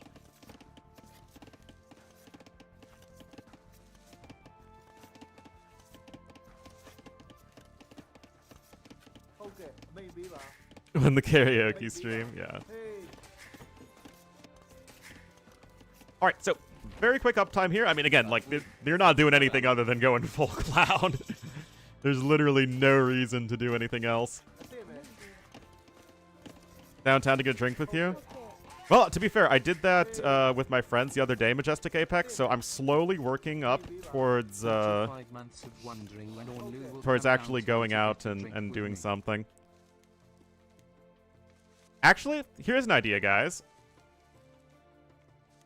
Where's your invite? I'm sorry. I wonder if maybe I could... Here, real talk, guys. Because normally I'm casting every event, but if for the China LAN, if the finals are at a reasonable time, maybe I could try and host a meetup. Because there are several people in the Chicago area, and that might be fun. That's actually something I should consider. Yeah, that should be doable for quite a few people. Because I do love the meetups with the community. The only English caster on site. Yeah, I'll just pay for my trip to China. Hey, okay. Chicago, Europe? No, unfortunately. I mean, I am in America. Anyway, one pop later here for Dog. Only selling 100 stone. It's an investment? It seems like a very bad investment. A GoFundMe? But, like, what would I even do there? I'm not part of the event. I don't speak Chinese.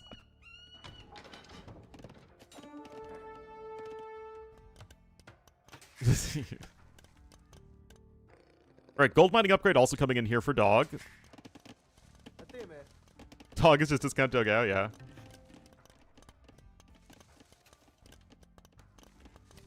Of the same generation? Yeah, I think... Yeah, other than Hera, I'm younger than most of the streamers. But I still feel like an old coot. This vlog, I don't think you guys... Either you underestimate how expensive it would be for me to go to China, or you overestimate how much money I make. I do think it's absolutely bizarre that they're not having English casters. You'd think that would be one of the requisites for World's Edge. Even if it's just like a little secondary thing. Just bring T90 and Dave and Mem over. So defensively? I mean, Cyan's literally coming forward right now. But yeah, defensive triple monastery. Just sudden disaster things.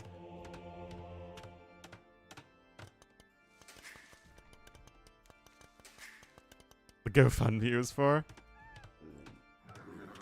But like, what would I do? Just like bring my entire PC setup to the convention center or whatever? Cast the B stream? Yeah, honestly, that would make sense. Atonement immediately on the way. Oh, he's gonna get the monk snipe. No, he's not. The heals. The heals. Nicely done there, Varls.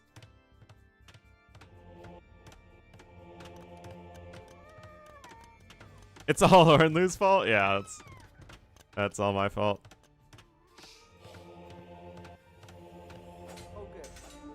Hey, if they start inviting T West, then I will say that they're actually expanding their boundaries and not inviting the same people constantly. Oh, look at this. Barles is trying to get the denial on the third monastery. It's not quite going to work out, but I love the idea there. Oh, no.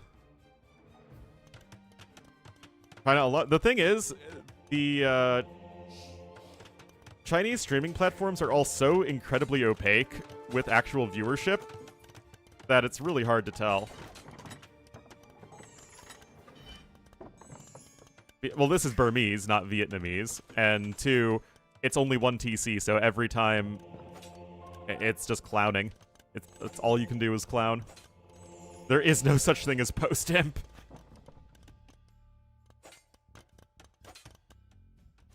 Anyway, Devotion coming in now for Barles. Devotion coming in for Dog. But obviously a very, very good start here for Purple. They see that all I do is clown, clown, clown, clown. Now, you do get the free Bowsaw upgrade here as Burmese, which is quite helpful. And he did at least research gold mining. Oh, look at this popping out of the monastery right there. No dice on the Scout Cav conversion. Oh, look at this. The triple relic heist. Quadruple relic heist. Quintuple relic heist. Oh my god.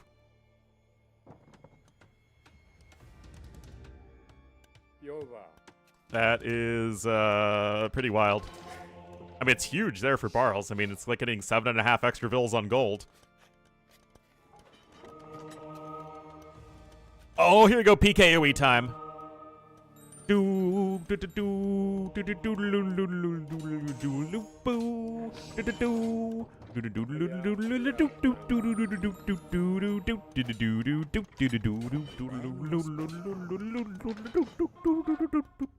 This is actually terrible for Dog. He lost his Scout Cavalry.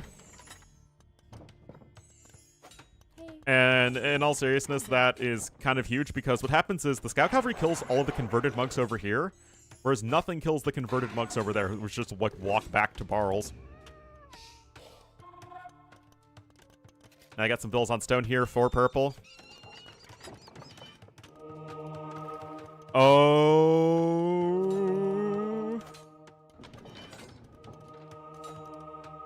Okay, Scout finally gets converted. Oh, I think the conversions... I don't think they ever lost their charge, though. Oh, but there are also just more monks here. That Scout got converted back here as well. Oh, jeez. Look at this. Barles has 5 kills to 0 deaths. He's only lost units to conversion. Nothing's actually been killed. But yeah, Barles is working towards the castle anyway. He's freaking Bohemians. He has the free stone mining upgrades. Heck, he's not even far away from Imperial Age. Holy cow, man. Look at that.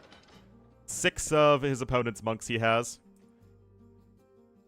Like, the overall conversion is actually 7-6. Only 1 in favor of Barles, but it's just all of the monks, not all of them, but a lot of the monks that were converted just died for dog. You do have a ram incoming, but you got a defensive castle in here at a moment for Barles, and he's just chilling, man.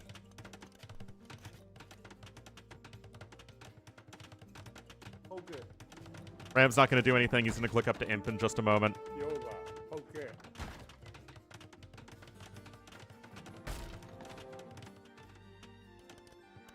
Like, there's no way you can actually push a castle here. Maybe吧. And with Imp on the way here from Barles, I mean, he is dotting his I's and crossing his T's and making sure he has the best route to victory. Best scammer on the planet, absolutely, is 5 kills. This scout represents 100% of the kills in this game, guys. Yeah, now what you're going to do is dog is try and get to a faster Imperial Age yourself, and then you can't do that because Barles is already on his way up. Already ahead by around 700 resources. Okay.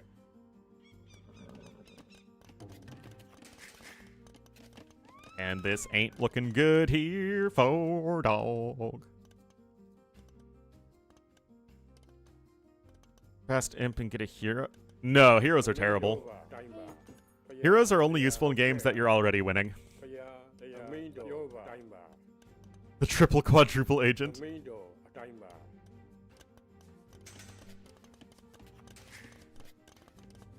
Yeah, a minute and a half off Imperial Age, dog. No stone collected whatsoever. Look at the res here. It's way more wood for dog, but how many times do I have to tell you people that that usually doesn't matter all that much? Be not convertible? It doesn't matter. It's 1,000 resources. You can't afford that.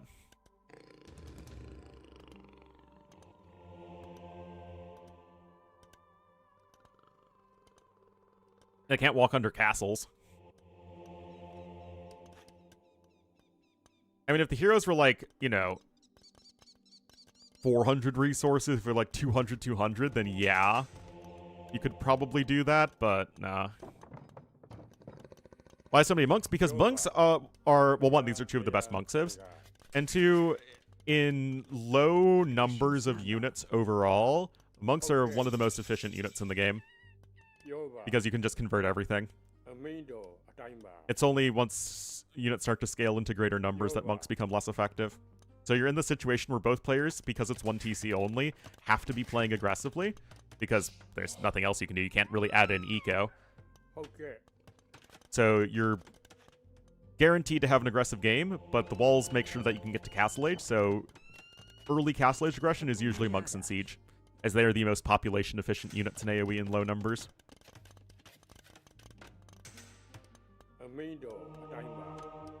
If you can only have 5 units in total, monks convert the other 5 units. But if you have 30 units in total for each player, then that's when the other sorts of units become more powerful. Yeah, the whole purpose of this tournament is sudden death. Like, that's the whole thing with it. So if you lose your TC, you can't build any more TCs, and if you lose your starting TC, you lose the game. And if you die in the game, you die in real life. It's definitely how that works. Anyway, chemistry's even already, jeez. Well, I guess you do have the discounted university as Bohemians. 75 pop maps? You bet they were.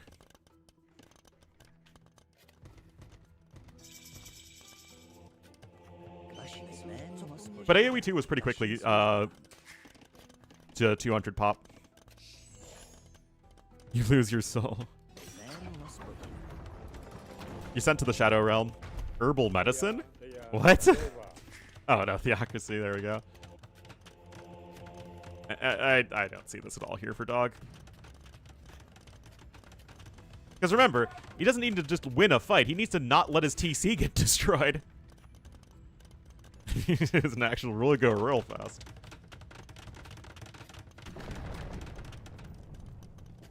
You know, I'm sure this version of Arena specifically has it so that, yeah, Look at this. This version of Arena is designed so the TC cannot be ranged unless you actually get through the walls. Faith is coming in, though. But remember, Bohemians have Heresy, and Burmese don't. Because, of course, Bohemians have Heresy. Why do Bohemians have Heresy, guys? That makes no sense.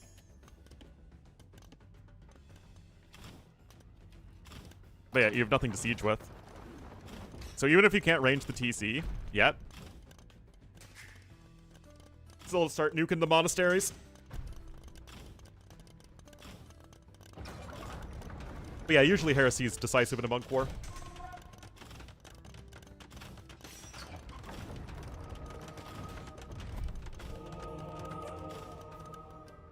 Hussites and stuff? I mean, I guess. Zdasz Bóg. Amigo, yoga.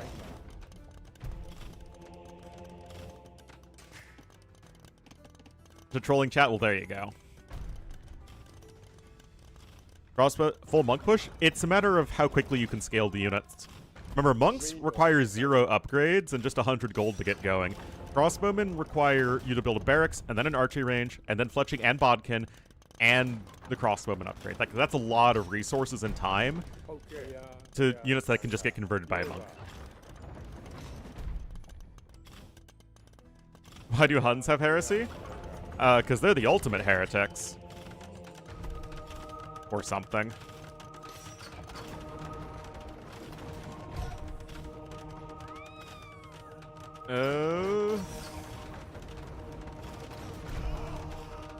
Yeah, this is the issue.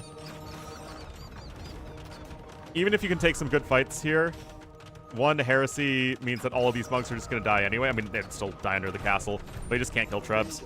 Another castle coming in, that's going to give enough space here for the Trebs to move forward and Treb to TC. Like the music, I can't. Copyright strikes, man, especially with YouTube now as well. It's even more more perilous to do anything copywritten.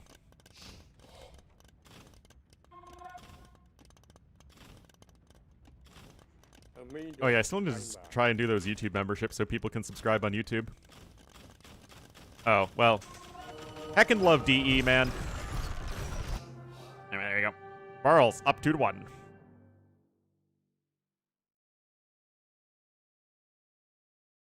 Yeah, I mean, yeah, it was Barles was faster up to Castle Age. He got those initial conversions, and he got the kills with the Scout Cavalry. I mean, yeah, it was super over. One might even say uber over.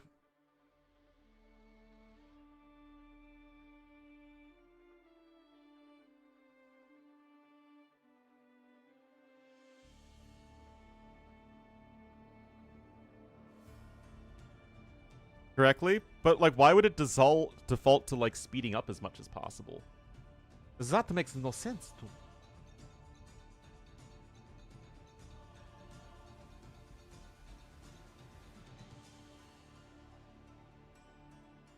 All right, I'm super lazy, so we're just gonna set this up for running versus Antagonist.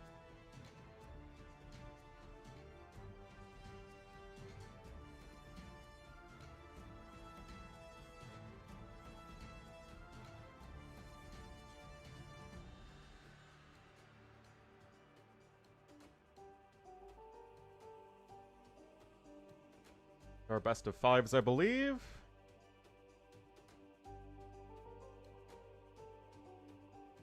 How does one spell sudden disaster? Okay, so it's 2 S's on sudden disaster.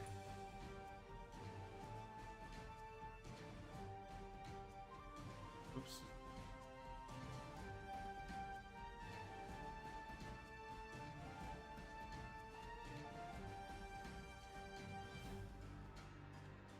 All right, I don't really think it's worth getting the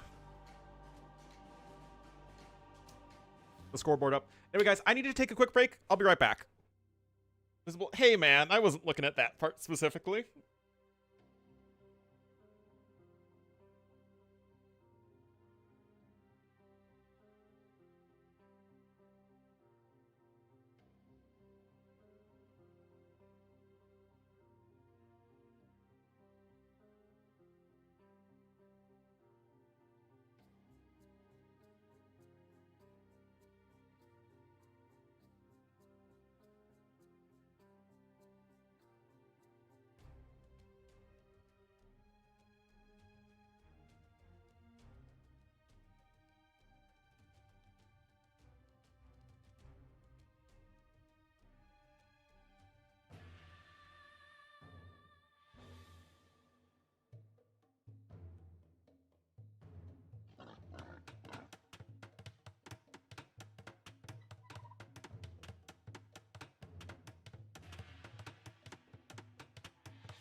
All right.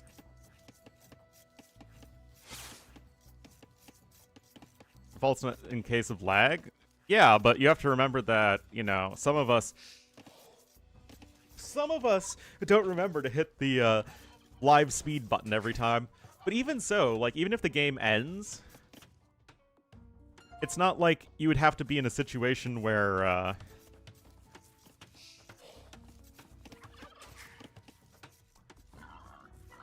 like the game could still just keep on running at full speed, at regular speed. It's not like the game would have to speed up, you know? Anyway, it's Koala, guys! Look at it, it's all of its koala-ness. Again, a Koala, great map from RMS Cup 2. It's kind of like Lookout in the Lingyan Cup. It's one of those things that's like, it's basically kind of like an Arabia variant. But it's just a little bit different. You got the relics close by. You kind of can wall yourself in early and then chop through to the outside. You know, I like it. Anyway, what is Dog up to here? He is the Armenians with his tournament life on the line. He'll be in the cyan to the west. And to the east in the purple as the Koreans, it will be Barls. This feels like it should be a pretty good matchup for Armenians.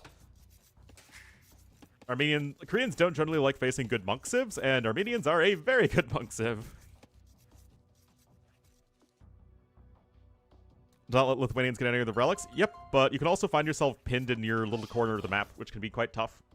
Yeah, we saw a lot of Aztecs and Lithuanians for sure.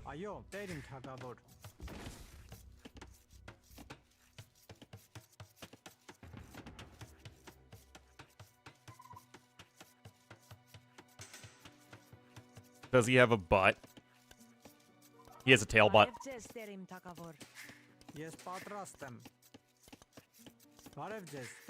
Tail butt. You can call him tail butt. I think that's fair.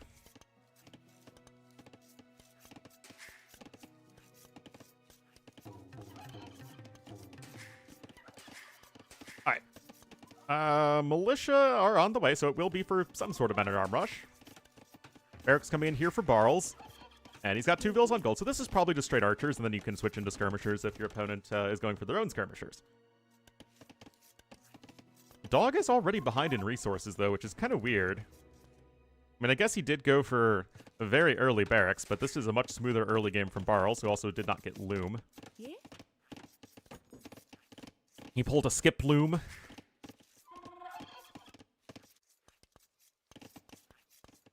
Wait, men-at-arms with the soon-to-be men-at-arms coming out across the map. Insta archery range here from Barls. And he should be relatively well set up to defend himself. Of course, it in part is going to come down to, is Barls going to be able to scout what's happening? Does get the first hit in over there. And for the nunts, he doesn't know. But with the militia coming in this way, 18 seconds idle time already for Dog as well. But yeah, now it should be like the easiest thing in the world for Barls to just go ahead and quick wall in the vills. It would be the easiest thing in the world for him to just quick wall in the vills. Oh, perfectly done there. Men-at-arm takes a big old volley from the TC. Archery range is coming in here from Dog, but he has no double bit axe, and he's basically just behind in every conceivable way already. Archers out. I mean, these men-at-arms have done nothing. Nothing, man. You really don't even have much food income, so you can't afford to go into skirmishers yet. It is a rough one.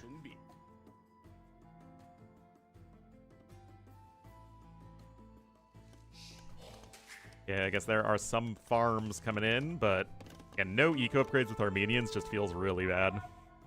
Leching coming in now on the archers, and Barls, he certainly predicted the men-at-arms opening and has pretty much perfectly defended against them.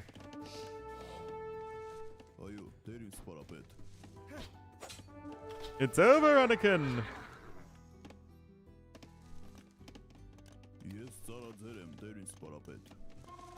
Okay, a couple archers pop out of the range right there, but remember that these Korean archers already have +1/+1, whereas those archers have no upgrades.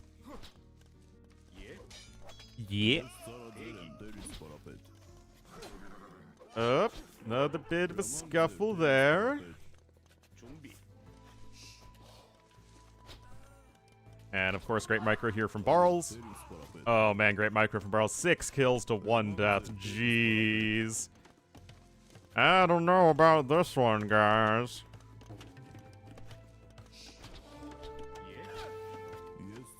I mean, Koreans being ahead in of Armenians in eco is pretty rough.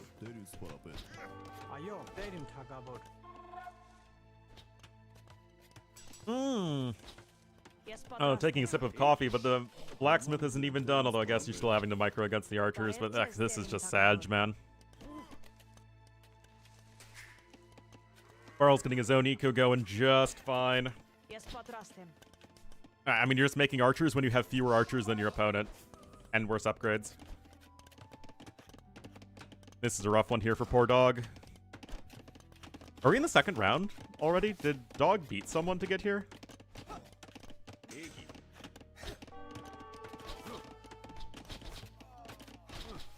Armors, it's really good, yeah. I mean, Britain still have the much better eco, and they have the faster production. I do wish they had the full 20% in 1v1s, though. Oh, boy. This looks a lot like my game. GL next.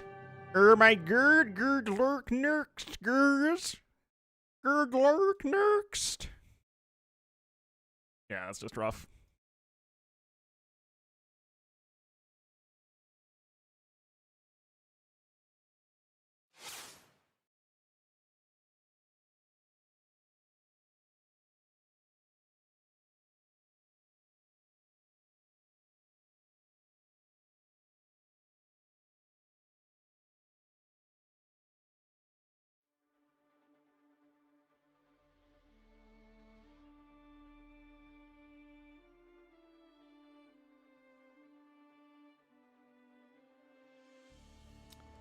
All right, so running versus Antagonist is next.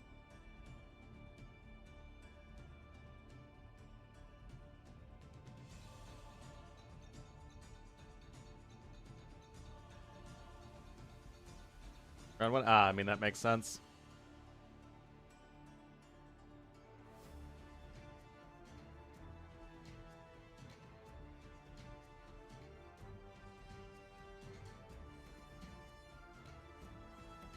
It's the Black Prince versus running.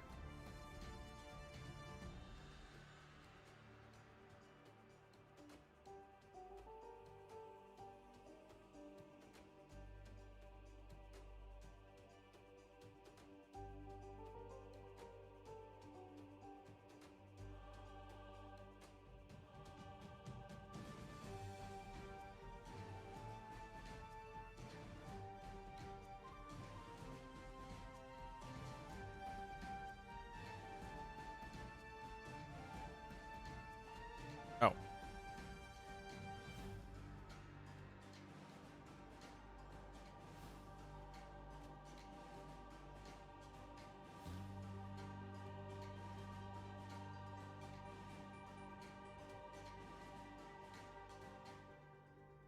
All right, so Arena and Akure.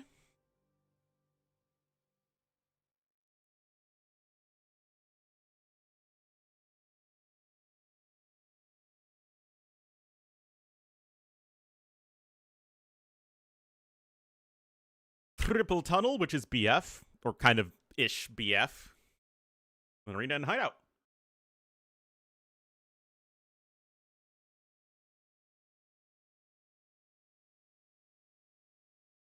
Oh, here's a question, because I was thinking of doing a video on this. I know Spirit of the Law recently did a video on the updated fauna in the game. I did not see it.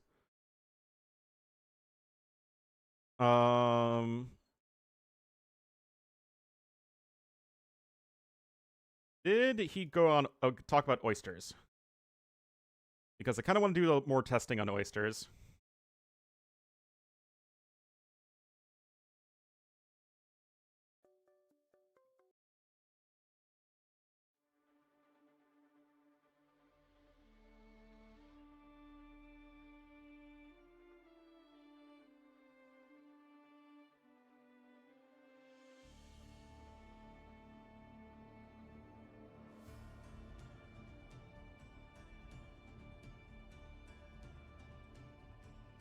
Don't see anything on oysters. I see him talking about the fish.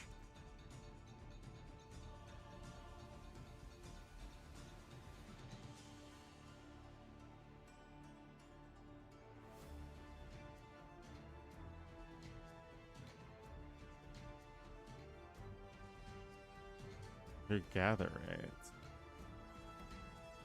Oh, it's covered up by the closed captions that turned on.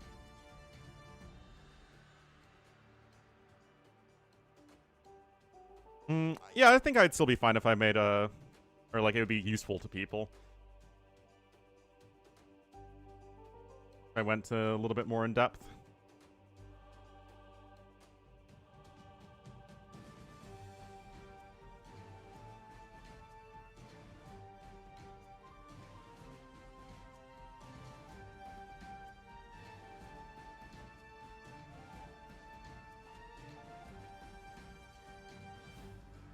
And foxes as well. Oh yeah, that might be a good idea as well.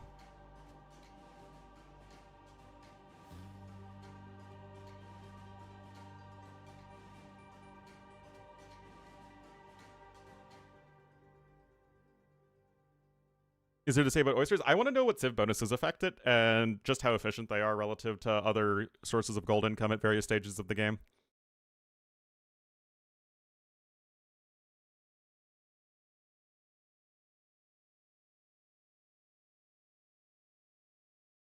Oh, backwards.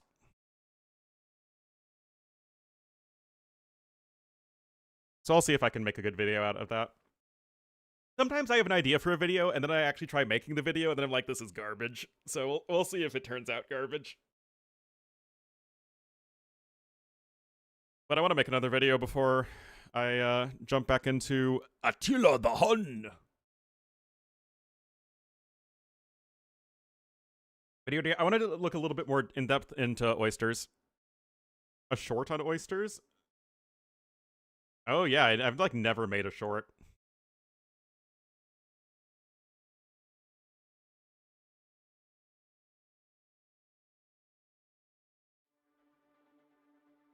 In 2 minutes? Yeah, maybe.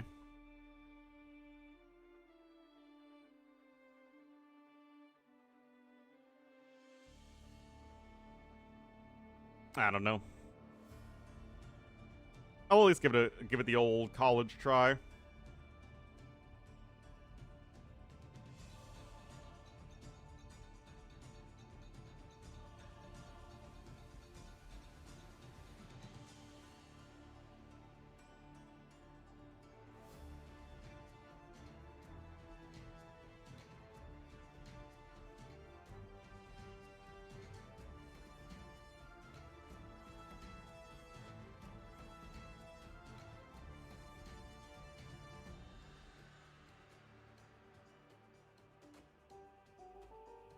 They were hit and miss. But, like, do they even go alongside your regular videos? Yeah, I don't know. We'll see. If it's enough content to make at least a 5-minute video, then that's fine. If it's less than 5 minutes, then yeah, it feels kind of weird for me. It's just not what I normally do.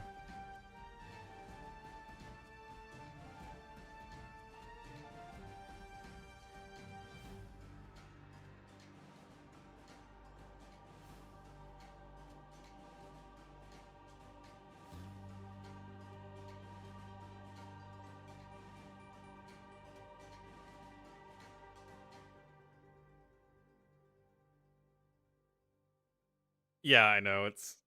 It's a little sad. I'm not trying to TikTok at all.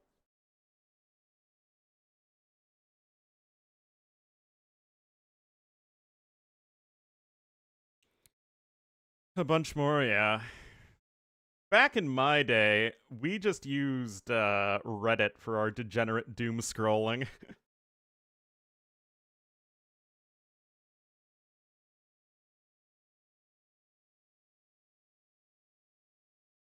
Really, anything to do with us on screen? Yeah. But, like, AI creative stuff or AI slop or whatever people call it is just, ugh. Ugh.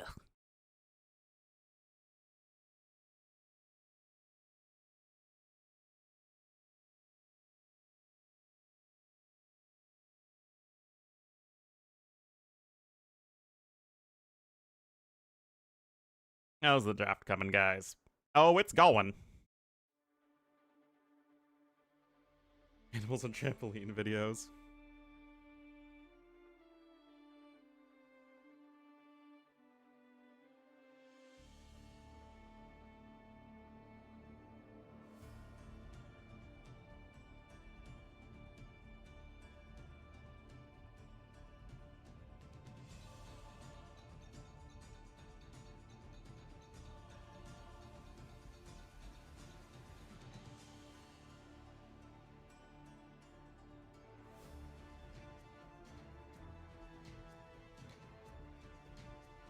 Actually filming and cleaving the poop of real animals. Yep.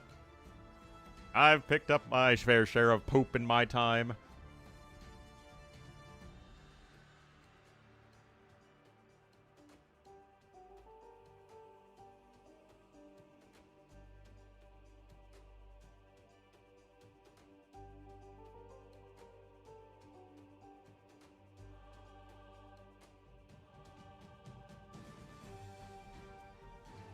Who are we rooting for?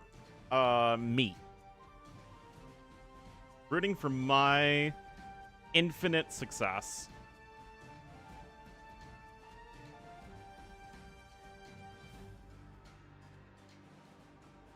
Alright, Mongols and Portuguese are sniped, actually, so no Bohemian snipe.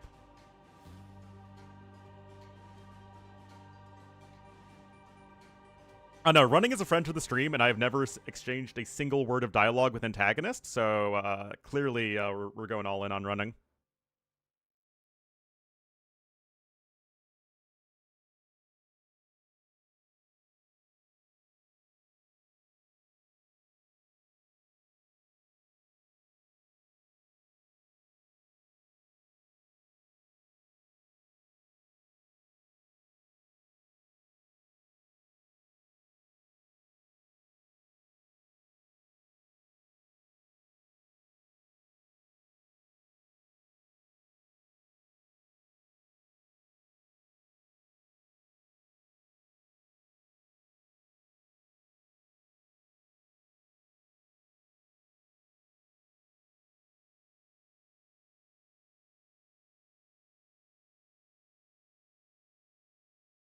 The trees!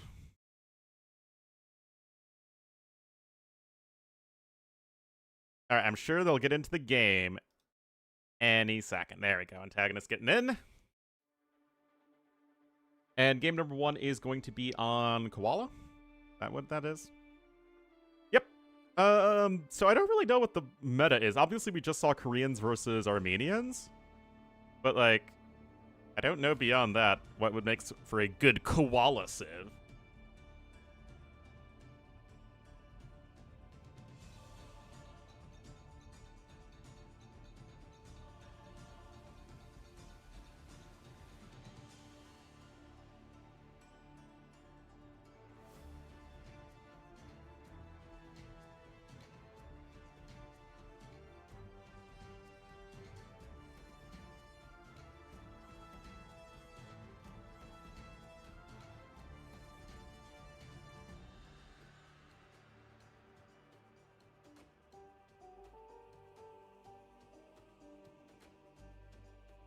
Right.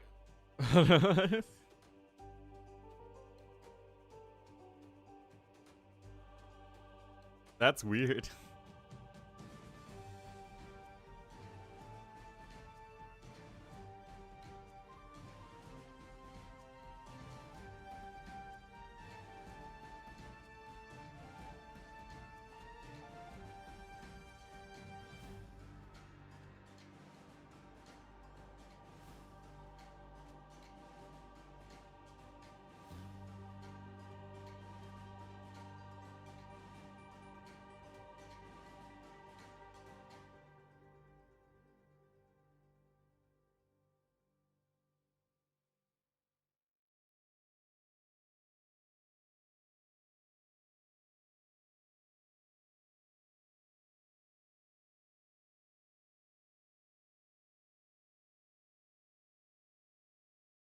I'm sure we'll get into this at any moment.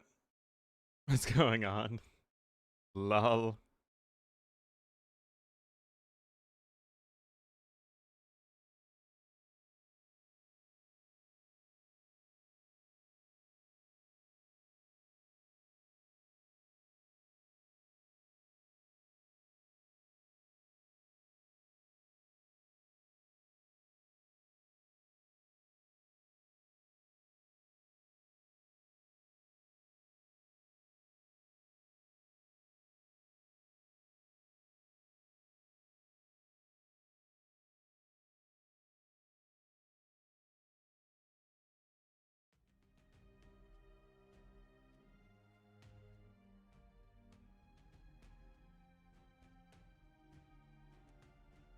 Alrighty.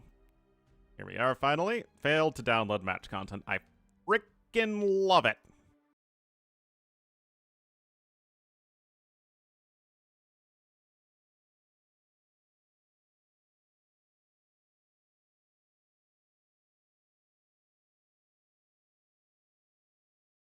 Bots? I mean, how much of the internet is just bots on bots on bots?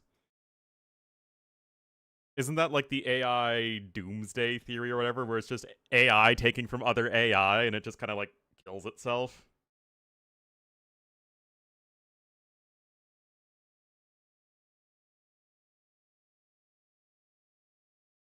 Yeah, basically.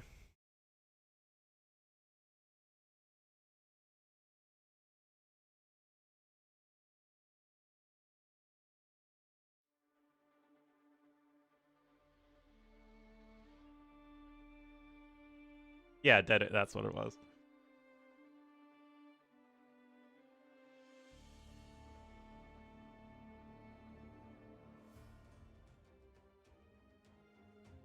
All right. 27 seconds and we'll get into game number 1.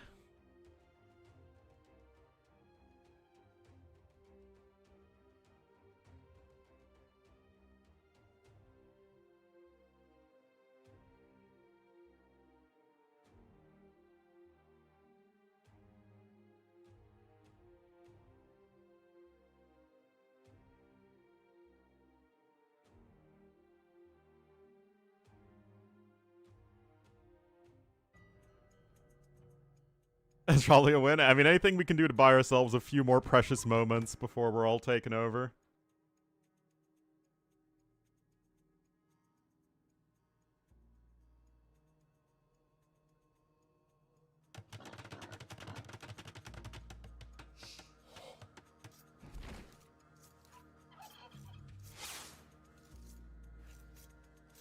Alrighty, guys. Here we are, game number 1 on the horizontal Koala. We'll have running in the purple as the Saracens to the north, and Antagonist in the green as the Ketons to the south. This is probably going to be the last match I'll cast today, but it's this should be a good one. Should be a good one. So 1 TC on an Arabia-esque map. Saracens are always a good 1 TC civ. I thought that was a TV show.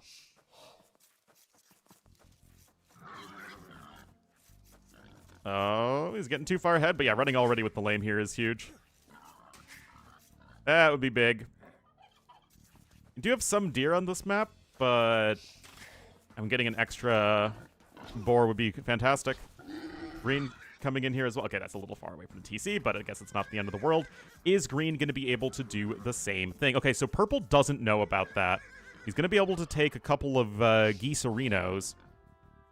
He should be taking the up. And now this is a thing.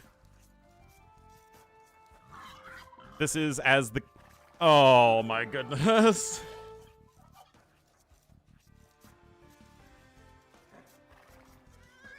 No, you're going to be able to go ahead and get the third boar, and this is all good in the hood for running.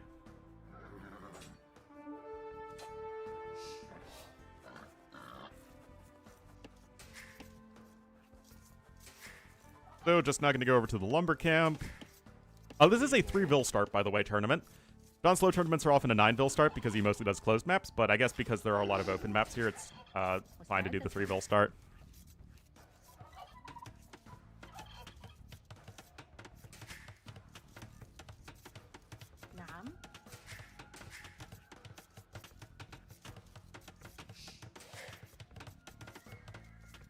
So, what is the plan then going to be for Antagonist? Because this is a map you can kind of fully wall yourself in, and Ketons really feel like they're a civ that want there to be at least some decent emphasis on feudal age play. Otherwise, it's... I don't know. Like, you want to go for a lot of the skirmishers with Ketons, or scouts and skirmishers, right? Stuff that costs food and trains faster. But how good is this actually going to be? if the Saracens player can still go for a fast castle. Also, 3 boar and pushing in all of your deer is just wild for running.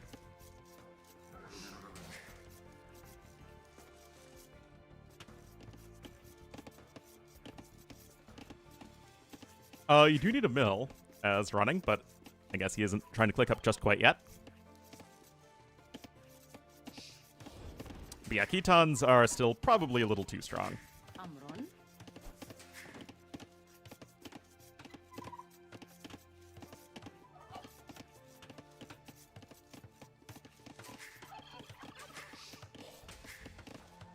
Having the extra food income and production speed and attack all at once feels like a lot.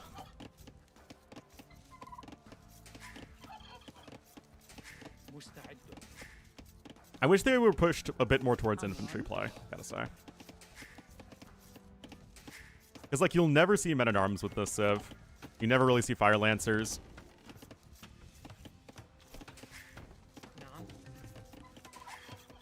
Look how wallable this is, by the way. Alright, so 20 pop here for running. That's still gonna be too fast. If we're in the land of a 20 pop FC on the 3-Vil start map, I don't even know what to say anymore at that point. They're just beyond my capacity to Age of Empires.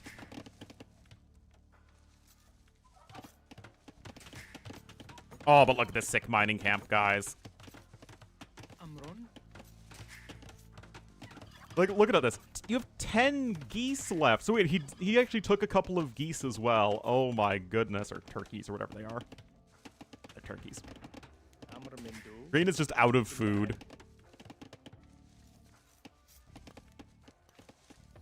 Running did lose a scout somewhere along the way. And no way this is an FC, right? No way. He doesn't have a barracks yet, guys.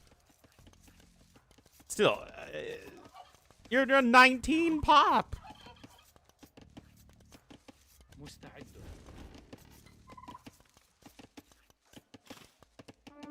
Oh. Gotta be careful.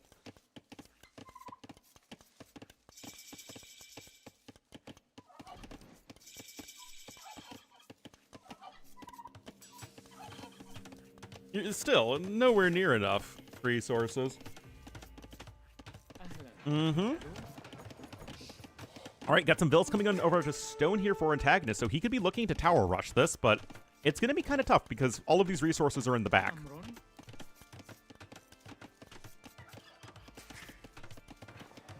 Scout does finally go down. I think a Vil punched it. Yeah, Vil punched it.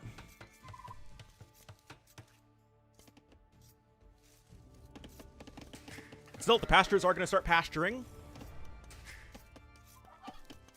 Wow. Okay, I mean, it was a little bit of idle time, but this is one of the most ludicrously fast castles I've ever seen. What is the plan? Completion? Guess he wanted to do something else? Not too sure. Nice catch on that, though.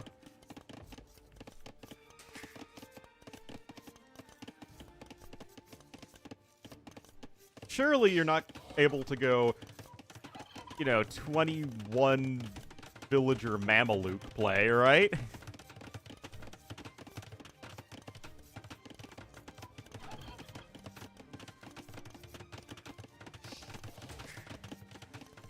mean, he's not even going to be close to enough stone. It's not like you can add TCs, right? So your eco is absolutely shot at this point.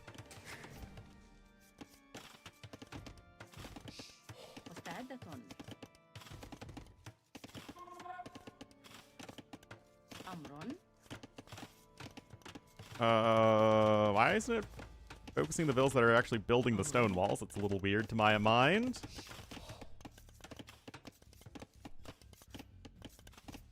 Alright, another tower coming in. Someone want to help me out, though, as to what on earth running is going to do next here? Siege Workshop, I guess?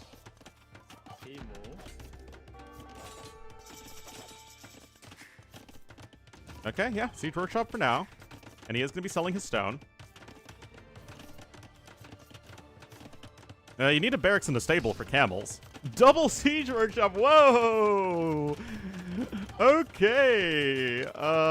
Interesting.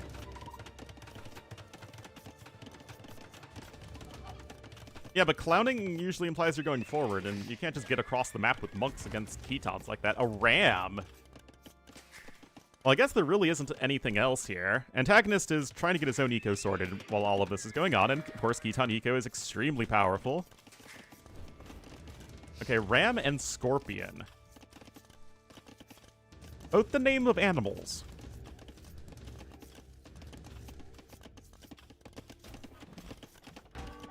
Alright, so normally you see this sort of play with Romans. Is the ram stuck? Oh, man.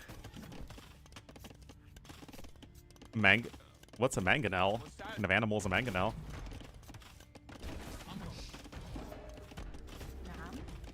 Anyway, the Vil literally can't be hit because of the ram blocking. And that tower will go down. It is?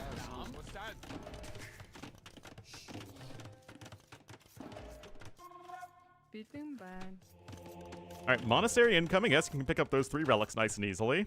But Forging's also going to be in, so Antagonist saying, I don't have the opportunity to get up to Castle Age, which is unfortunate because he wasn't able to get the domestication? Yeah, domestication. Well, I mean, he's going to be going across the map. Remember, it is sudden death. If your TC dies in the game, you die in real life. Anyway, scouts are out. They have the Forging upgrade. Anyway, that Scorpion not going to go down there. Means War Machine? Okay. It is kind of funny that Onager, Scorpion, and Ram are all the names of animals. Anyway, good splits here. And this is not at all working out for running. In the slightest.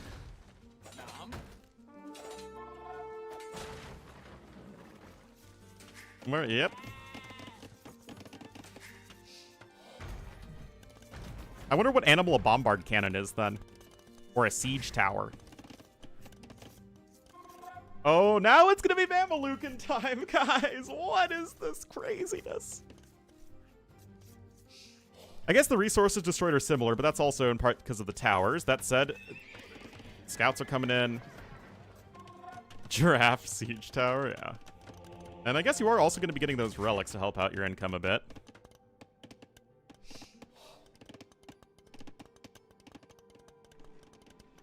Anyway, you can just build a castle here at the front, and honestly, a few Mamelukes is probably going to be enough. Oh no! Run away, little monk!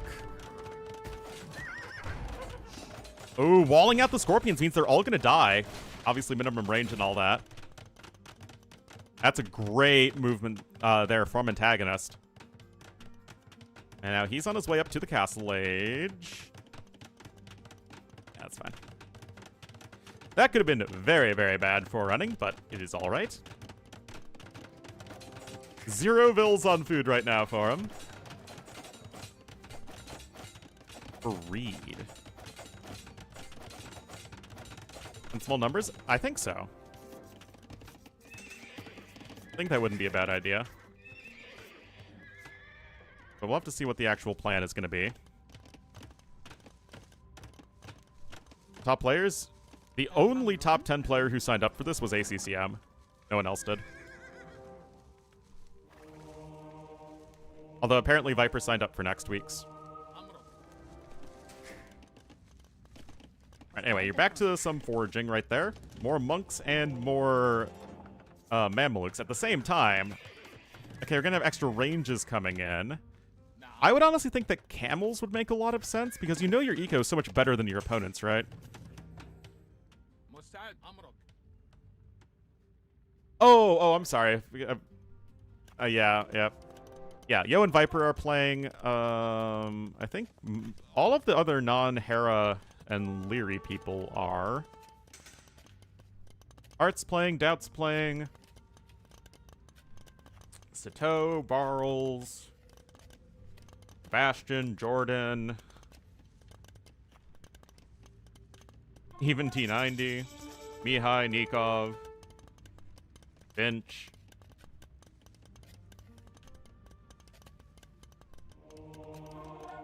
Andy, yeah.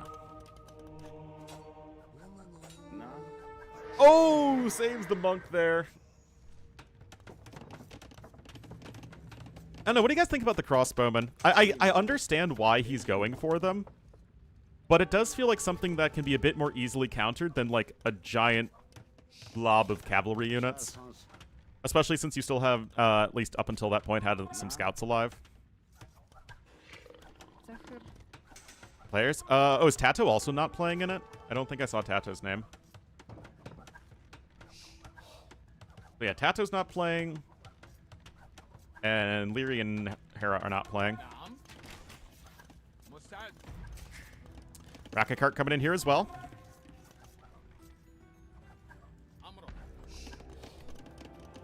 You have those 3 relics in for running that are right next to the monastery. You're able to secure some more gold at this point. And it's been a very interesting game so far. But Antagonist has a big Vil lead, just because he's been able to keep his TC basically constantly running, whereas that has obviously not been the case at all here for running.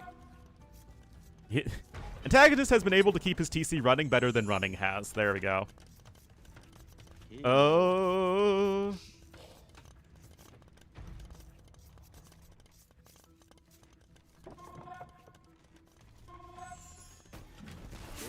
Oh, Rocket Cart's out. Does whiff on the shot there. Remember, Mamluks have less HP now.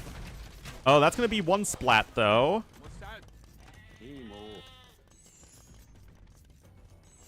Still, I mean, you just can't fight against that many Scorpions. Now you can start taking relics. I do wish there was a Vil here with, to repair with, but looks like that is indeed what's happening now. Redemption is on the way, too, and I think that this is still going to be a really tough spot here for Antagonist, despite his vastly superior eco. He just isn't really able to make that good of an army. He's not really playing to the Khitan's strengths right now.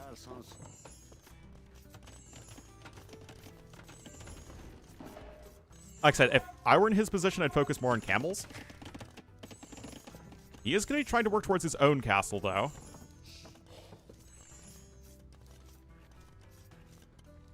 Sanctity coming in now as well, but that's going to be a 4th relic in for running, and like every little bit's going to be so helpful. Oh! Snatch the pebble from my hand, Grasshopper. I would not, yeah, I would not even try and take this fight as running, because it's going to be a lot more consistent to go for the redemption once Sanctity's in, like, you know, the redemption conversion, than it would be to try and just go for the, you know, win the 1-for-1 trade. Which, I mean, you might be able to do, but is a bit risky. Anyway, now you can start going for some more conversions. Nice hit there for Antagonist, though, and that monk is out of position. Oh, but he loses the mangonel there anyway. Ugh. There's 1 more rocket card out and another one on the way. Yeah, this is going to be a 5-to-1 relic advantage for running. And obviously it's going to do a lot to make up a little bit of the eco difference. Also, you're going to run out of gold here really, really soon. You haven't chopped through quite yet, but you're going to run out of gold in just a moment. Like a good hit, but not a killing hit. Wait, whoa, 6 mangonels? Man, running has been able to quickly ramp up the mango numbers. Ballistics in for the crossbowman, but like, that's a lot of mangonels, guys. I don't even know how you're supposed to do this. Okay, well, I guess that's a good start. I do wish the monks were a little bit further forward, honestly, to go for those conversions. Stable goes down, and you continue the pressure forward. Again, like, gold is literally just about to run out. All right, guys, it is all about the micro here. 1 kill there. 2 HP on the mangonel. Can the crossbowman get some shots off on it? Oh, gets a kill there. Oh, clips those units. Mangonel is low and the repairs are coming in as needed. Why on earth are these monks not going for conversions, though, guys? They have redemption and sanctity. I mean, I guess it's going to work out anyway, just because you have so many Mangonels, as this isn't really something you can micro against. I mean, there are limits, human limits to how much you can micro there. Split shots, yeah, that's something that can happen. Alright, defensive castle is going to be attempted here. I don't see how that castle ever goes up safely. But it feels like Running just forgot about his monks and it actually didn't matter. Still going to go down there, and this is looking like a Running game number 1. Running away with this first game, am I right?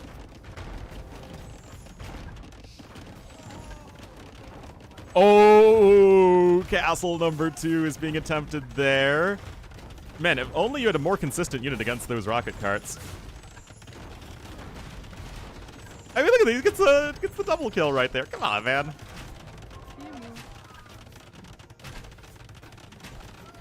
Scorpions get some solid shots, though.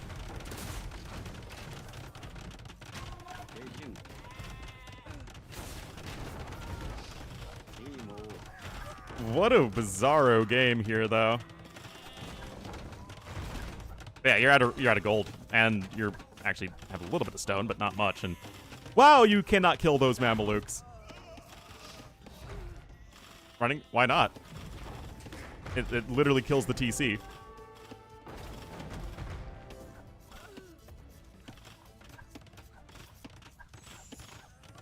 It's sudden death, remember? Yeah, he had chopped out at that point, thankfully, but yeah. Running, able to take good enough fights there. Wins game number 1. All Monk Siege. Obviously just can't really keep up at that point. The double Siege Workshop play was successful. Gotta love it. That is indeed how you sudden death.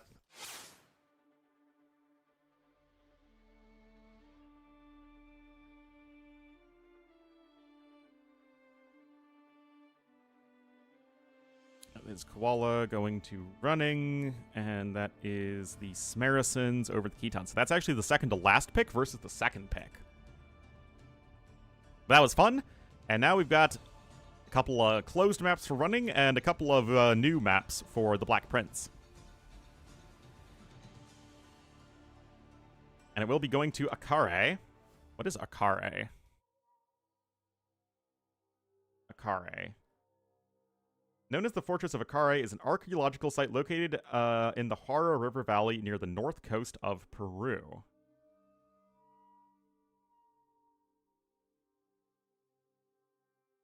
This impressive fortress is located on a series of 3 hilltops, each ringed by a number of perimeter walls that have parapets and bastions, which stands as testaments to the military nature of the site. Radiocarbon dating has established that it was built about 900 to 200 BC. Wow. And it was abandoned between 1000 to 1470 AD. Yeah, I know the map. But yeah, you can see the rings here. Oh, that's cool.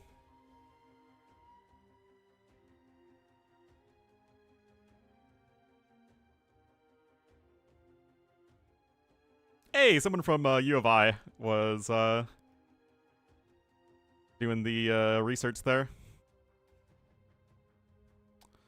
What culture is it associated with? Nordichico, I guess.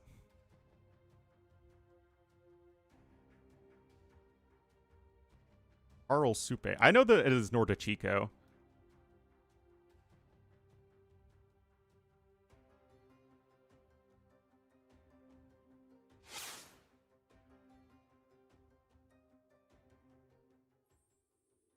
All right, guys, here we are.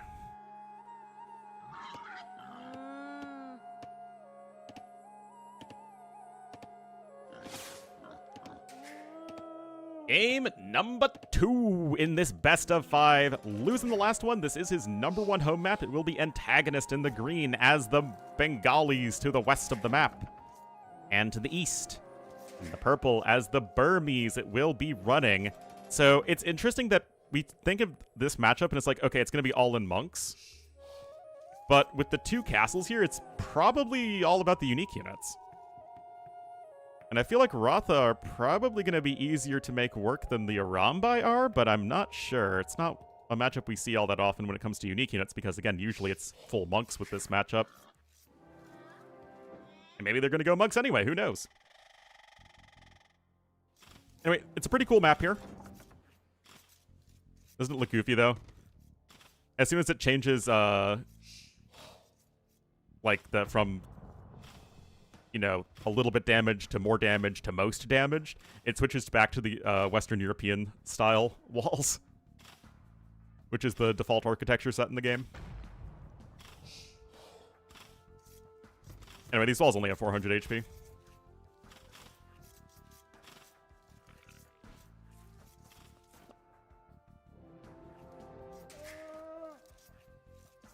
So, who do we favor between Burmese and Bengalis? The thing is, Bengalis have the better eco. And I kind of like their unique unit play more. But if it comes down to monks, then Burmese are going to have the advantage. But I just don't know if it's going to come down to monks, because you have the 2 castles. Oddish? I don't know why Bengalis are such a fan of the Pokemon Oddish. They're all like, Oddish? It's basically a turnip with legs and a face.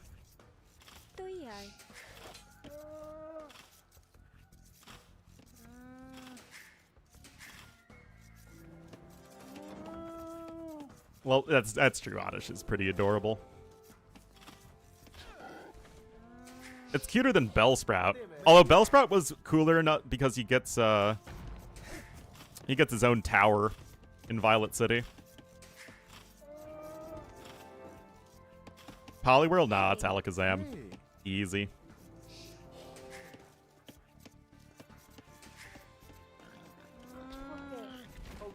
Weavile was one of the few Gen 4 editions, evolutions, that was like actually felt like an improvement over Sneasel. Yeah, Bellsprout Tower in the beginning of the game in Violet City in the Johto games. My height? Nah, man. My first level 100 Pokemon was Alakazam. Just spammed Psychic all day, every day in Leaf Green. Oh, well, I mean, everyone had a Bellsprout. It's literally based off of Bellsprout.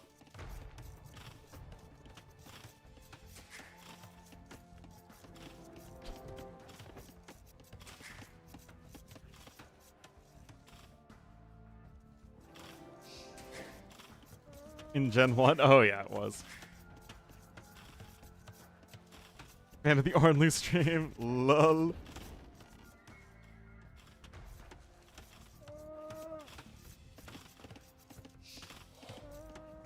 Yeah, it makes sense.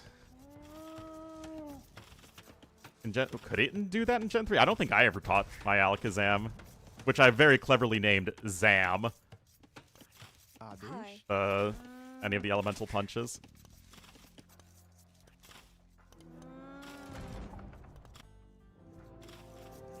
I just know that I had it use Psybeam. I didn't even have it use Psychic that much. I just had it use Psybeam.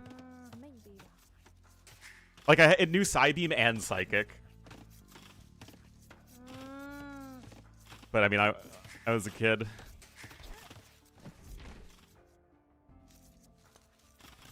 Hello, Jam Vanderlo. Pretty late over there for you, isn't it? Everything in the game? Oh, absolutely. Well, isn't it, Electric plus Ice already gives you basically perfect coverage? That's why you have Bolt Beam. You know, Thunderbolt plus Ice Beam. I remember, one of the later games doing, like, the Battle Tower, and it rocking it with a Porygon 2 with an Eviolite that had Thunderbolt, Ice Beam, Tri Attack, and Recover. It was just like this tanky little duck that had really good coverage.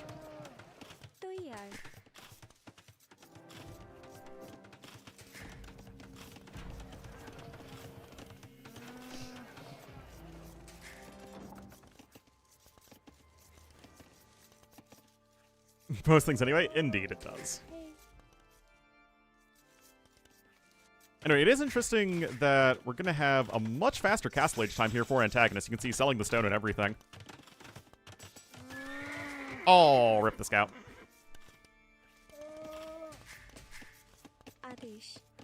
I still kind of want to try Nuzlocke again.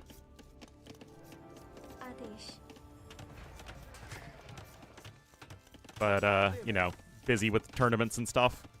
Okay.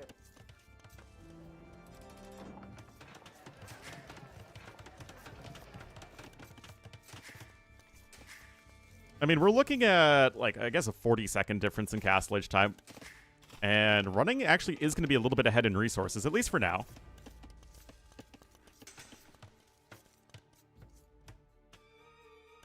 Giving a free... Why? Isn't that what Dave is doing? I don't really want to, like, copy Dave in terms of the content.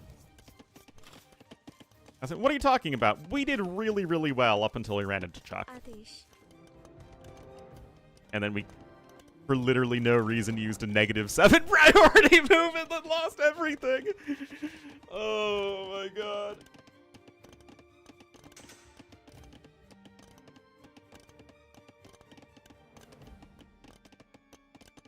It was a bit of a bloopsie. We made a bit of a bloopsie and lost everything to Chuck. Wait, look at this! Look at this, guys! What even is this? Oh, because he sees the mining camp and thinks that it's just for the stone. It's content? Yeah, but the thing is, like, I need to keep on casting tournaments because that's my bread and butter. No, it's the only way I'm gonna even come close to scraping by financially. Okay.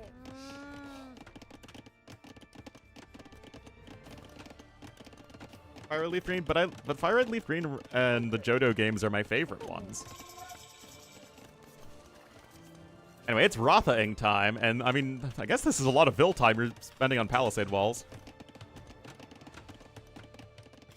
There's not much butter to my... Yes, if I didn't have student loans to pay every month, as well as, like, health insurance stuff, then, maybe. And my goal is to have at least 8,000, hopefully 10,000 in savings by the time I move out. That's my goal. It feels like a very far off goal at the moment, but we're working on it.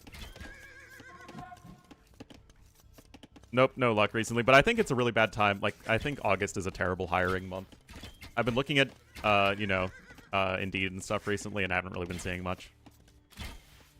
Forgiveness thing, it was denied by the Supreme Court. Also, they were only for federal student loans. They can't cancel out private student loans, and I had to take out a lot of private loans because the federal ones wouldn't cover enough of my education.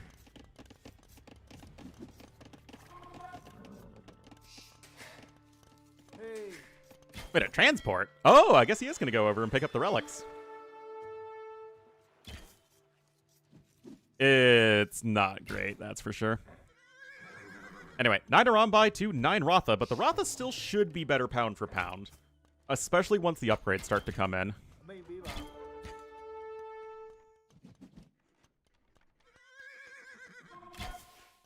UK student loans? Are those mostly government loans, though? Or are they private loans as well?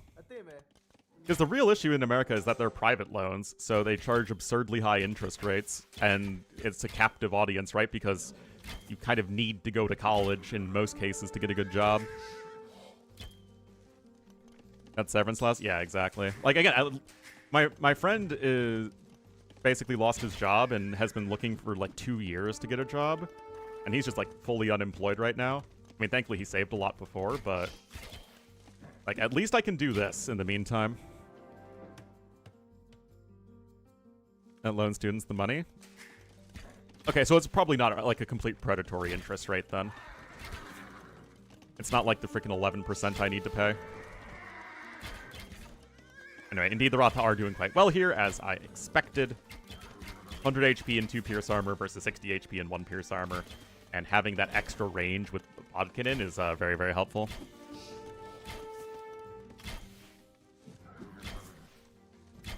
Base right? Yeah, makes sense.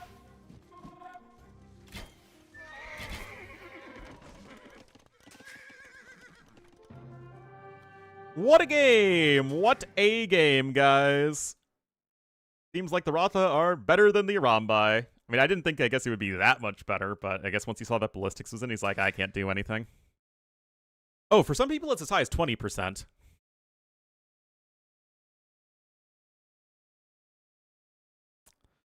What a game. Yeah, again, because you have a captive market.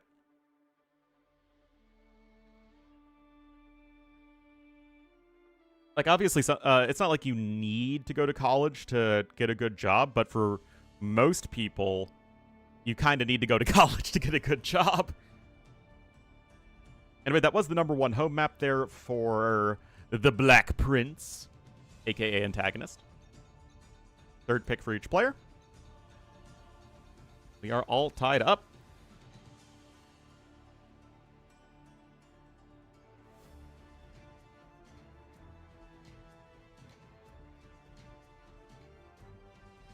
All right, so it looks like Arena will be the next map. I imagine we're going to see something relatively clowny here. So running's almost certainly going Bohemians. I'm not sure what Antagonist is going to do. You know, like, I feel like Turks are probably for Hideout. Good person in a struggling country 11.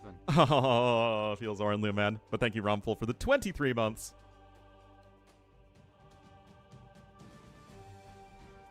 Yeah, it's a really stupid system. But yeah, like, basically I'm kind of holding off on my government loan payments in the hopes that maybe one day they'll be forgiven, and they'd have a lower interest rate than the private loans I took out anyway.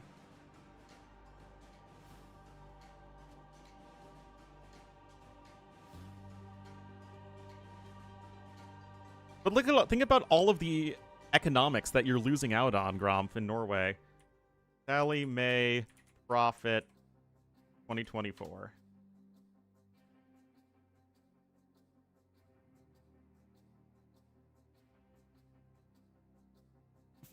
It's a $590 million profit last year.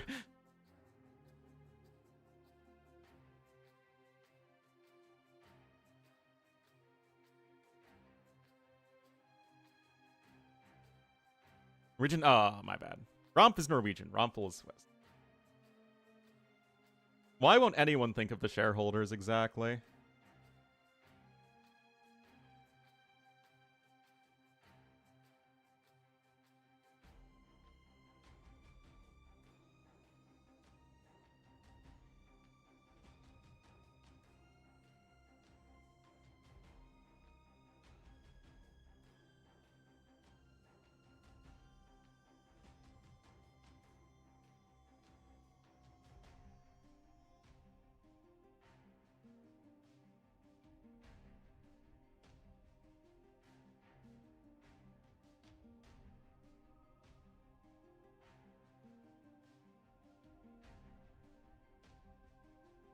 Was the Swiss military money I made? Oh, yeah.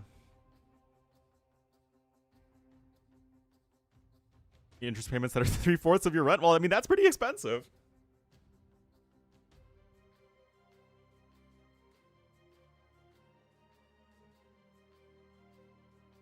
To remind Nick Nini, yeah. Alright, guys, 6 seconds and we're going to get it into Arena.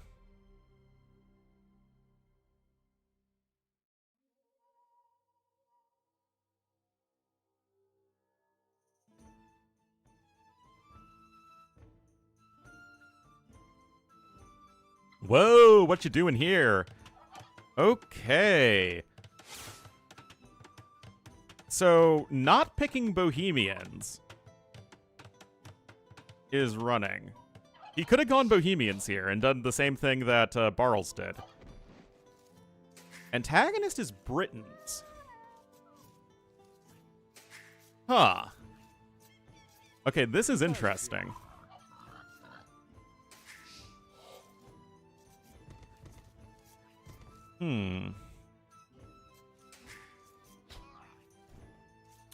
I don't really know what the plan is for either player. I guess you could just still go Castle Drop into Longbowman as Antagonist, but we'll have to see here. Holes you don't really think of as being a low eco civ. Like, you want to boom up with them normally, but I mean, this is post-buff, remember. So I'm pretty curious.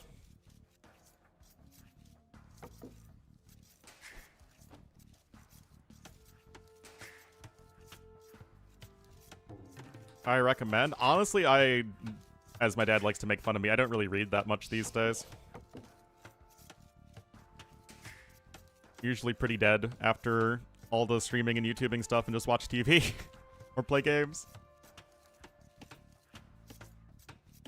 Oh, that's right. Only Malevilles generate gold right now, right?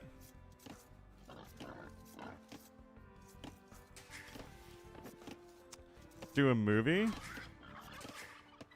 I'm watching Slow Horses right now on Apple TV with my family, and that's been fun. And then I watch a lot of anime by myself. Yeah, it's a very weird bug.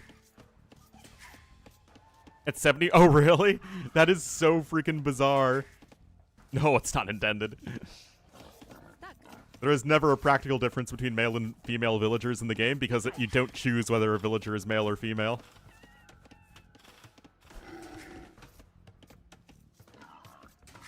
The kids are calling it now? Something like that. Although, like I said, I am still got my mom into Apothecary Diaries, so I have been watching that with her for my second watch, or my rewatch, I guess.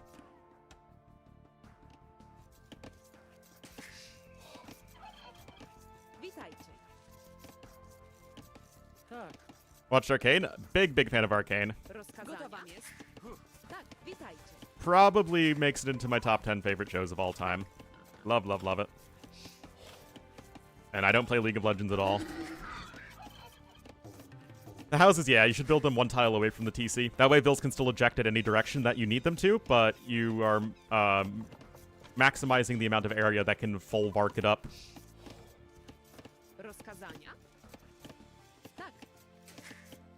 Finish ReZero. I really... Yeah, that's good. Oh, is there fox pushing happening? Oh, then comes the red fox.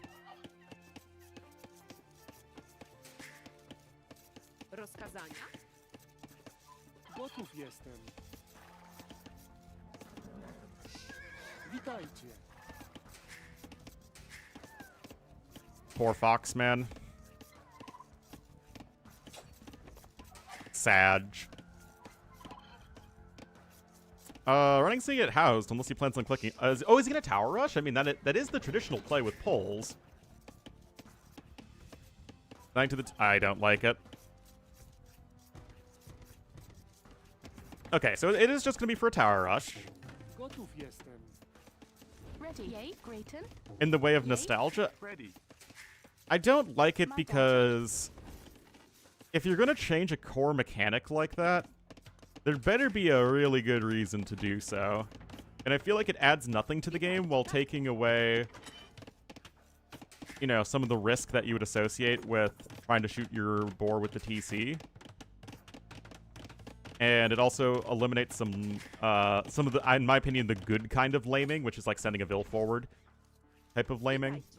Or like a scout cavalry there. And it just doesn't really feel like it adds a whole lot to AoE. Yeah, running no. Either that or he's lucky.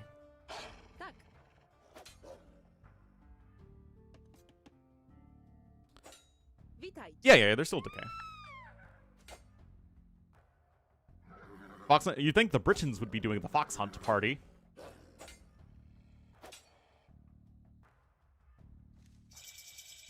Smack. All right, archery range incoming, and this is your basic Pulse Tower Rush. Nothing wrong with that. Only 2 vills on food.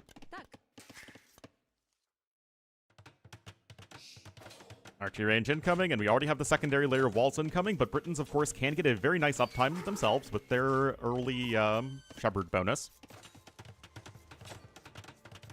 Bonus for fox hunting? Yeah.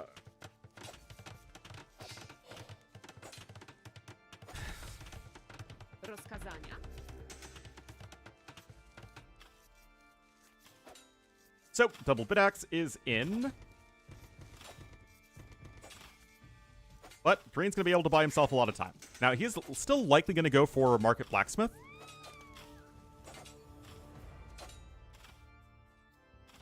Mongol or Magyar bonus? I mean, maybe. Hunters versus Foxes weak versus Flemish Militia.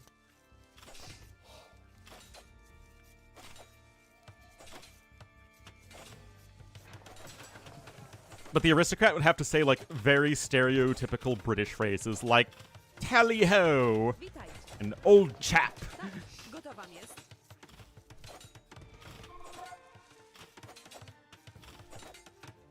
I think power creep is the biggest balance issue in AoE right now. And I am concerned that there really isn't anything being done about it. So, yes, I would say that I am very much in favor of nerfing maybe like 10 to 12 civs.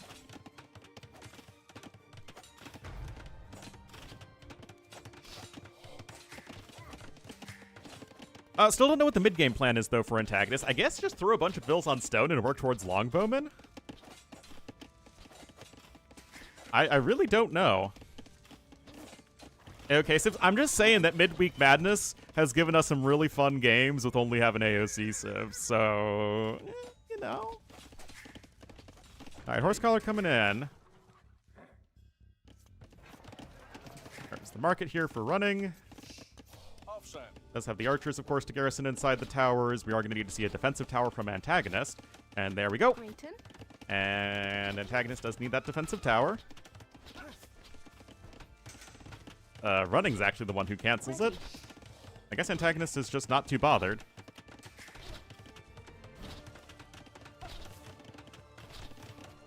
Yeah, the Midweek Madness tournament we're also casting as only AOC civs this week. Like I said, just be worried about the vills punching through after the tower, but, I mean, yeah, the berries are done at this point. Ready.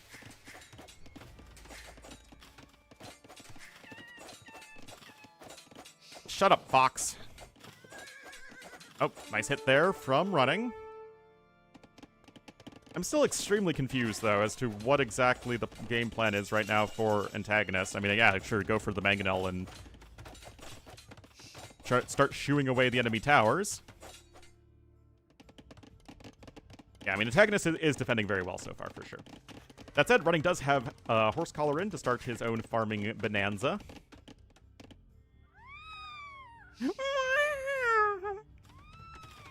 It sounds so weird.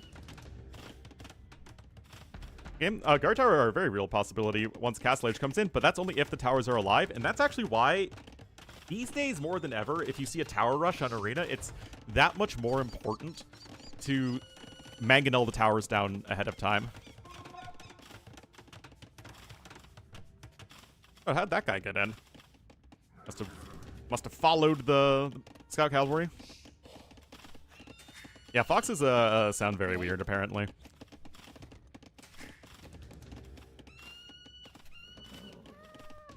Yeah, this is pretty annoying here for Antagonist, having the Scout Cavalry around. Especially since it's higher HP than your own Scout. And that's actually even more archers coming in. We're going to have double towers filled with archers. That's going to make it very difficult for the Mangonels to actually do anything. Still going to find a good angle right there. Needs to be a Vil to repair that, obviously. Gonna take some more foxes. Oh, look at this, guys. Running knows. Running knows about the bug.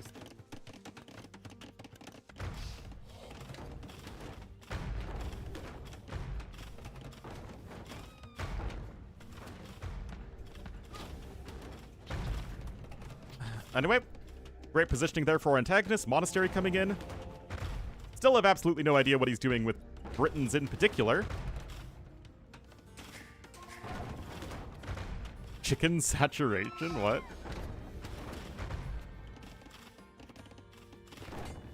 Oh, puppy saturation, but now with chickens. Ah, I get it. I'm like, it's somebody who changed their name because they're clearly a long-time viewer.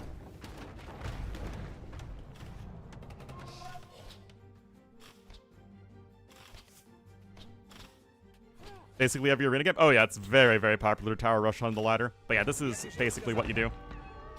You buy time until you can mangonel your way out. Anyway, Scout coming in. Grayton, ready. Oh, danger close! Oh. Tower rush on oh, like almost every game is somebody tower rushing. Remember, guys, purple's still just in feudal age.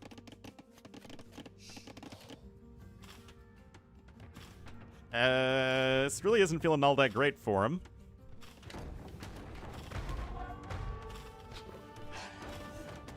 Oh. Oh, that's Tandoori. Ah, jeez, you guys are too smart for me.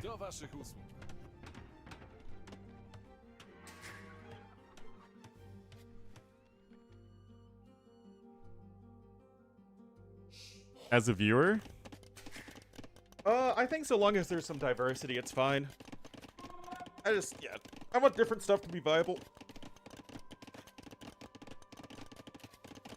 Not immediately know that. I assume I'm not included in the any of you just because you assume that I have no idea what's going on, which is true.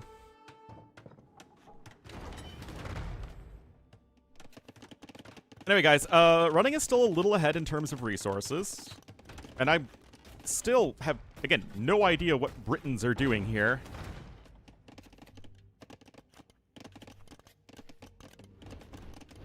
Okay, we got Bloodlines coming in, which I guess is cheaper for the Poles, remember?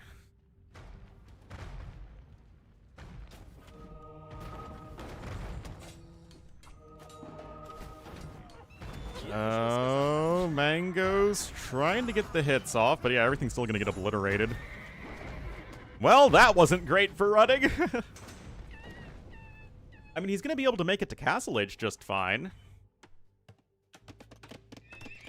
Gonna be a second stable coming in. And relics are also gonna be coming in as well here for green. Eco upgrades are also pretty nice for Antagonist as well. Wait, did Purple never scout the back of his base? Running, running, running. Why are you running? Since forever? Yeah, but you don't usually play Britons for a low eco style. Like, if you want to play low eco archers, play Mayans or Ethiopians. Or even Vietnamese. Britons want to add in a ton of TCs and just play that, you know, absorb all of the pressure, get to late game, and slowly grind it down and whittle down your opponent.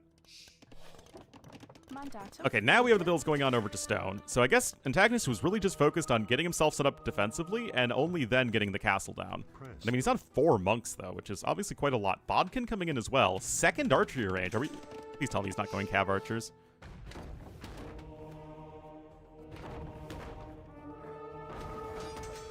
I mean, yeah, Britons have always been a good arena civ, although they're not very popular in the current metagame. But yeah, usually for like sudden death, Britons are a little bit more awkward because again, you want to be able to leverage those bonuses. Anyway, nice move here for running. Going to be able to not quite. Nope, goes gonna bang it L. Well, he's trying to push running back at home. Monastery coming out here in the middle of the map, and it's more light cav and archers. All of the vills have now been pulled off of stone, and we're going with a lot of vills on food.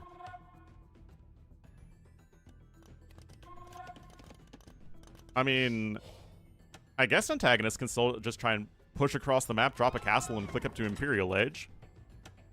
But if you're going to go for like a low eco unique unit style, there are better civs for that, which is one of the reasons why you don't see Britons all that often. Like, why? Like, Malay literally do that better than Britons. like low eco, castle drop, fast imp, and then you can either go for some of your unique unit, or I mean, melee can also go monks. Nice snipe there for purple. Antagonist has shown very good micro, in fact. He has 2 relics here as well, which is nice when he's been mostly stuck in his base all game. And castle coming out over here. And so he will be able to start to work towards the longbowman. Siege Workshop kind of in the middle of the map. I mean, running is just kind of like littering various buildings across the map. He's got a lot on food, though. Can turn into quite a few light cav. Death counter, sudden disaster, 1 TC. Hence the confusion!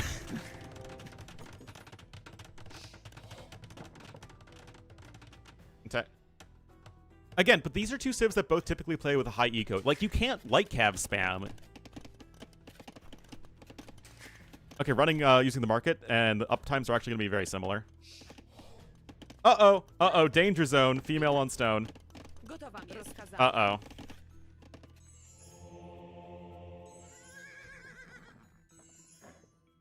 So, like, it was a weird start, but you're still working towards, you know, longbowmen. They're very cheap, and you can keep them alive quite easily. Oh, beautiful hit there for running. That's a much-needed win for him there on the micro front.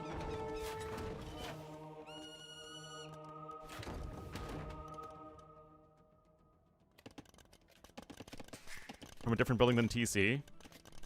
Yeah, that'd probably be OP. I mean, think about Portuguese with Federias. That's basically the same thing. Or any kind of fish boom. Alright, Bodkin's in.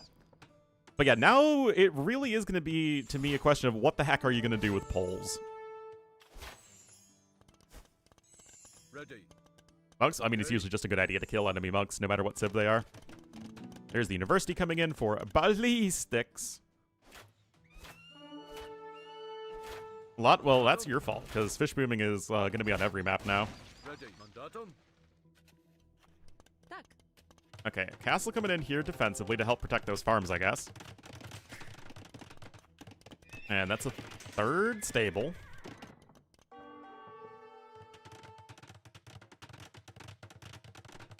But I know Poles have great cheap cavalry.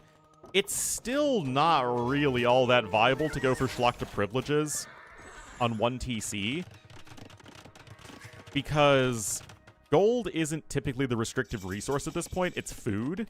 That said, whole food eco is now insane again, and running has been prioritizing that resource quite a bit. But can it be enough, right? You're only on 53 vills, and the knights are still gonna, you know, in theory get microed down by these Britain units. So it's kind of a weird but interesting position.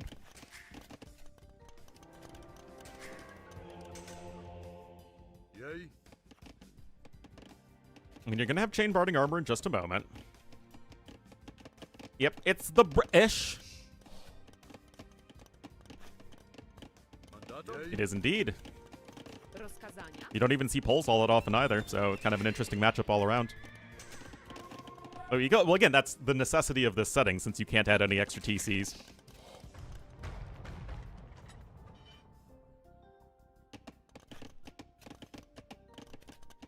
Could probably use Bowsaw, though, as purple at this stage, for sure.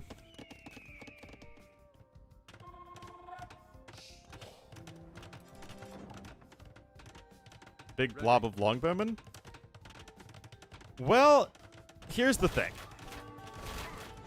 How do the longbowmen get across the map? Because an easy way to deal with a big blob of longbowmen is if the longbowmen are over here, and the nearest castle is over here, and you just swamp them with a bunch of knights. Like, you have to very slowly work your way across the map, which is something that you can have the luxury of doing if you have a large eco. But if you're both on a low eco, it just gets really awkward. Ready.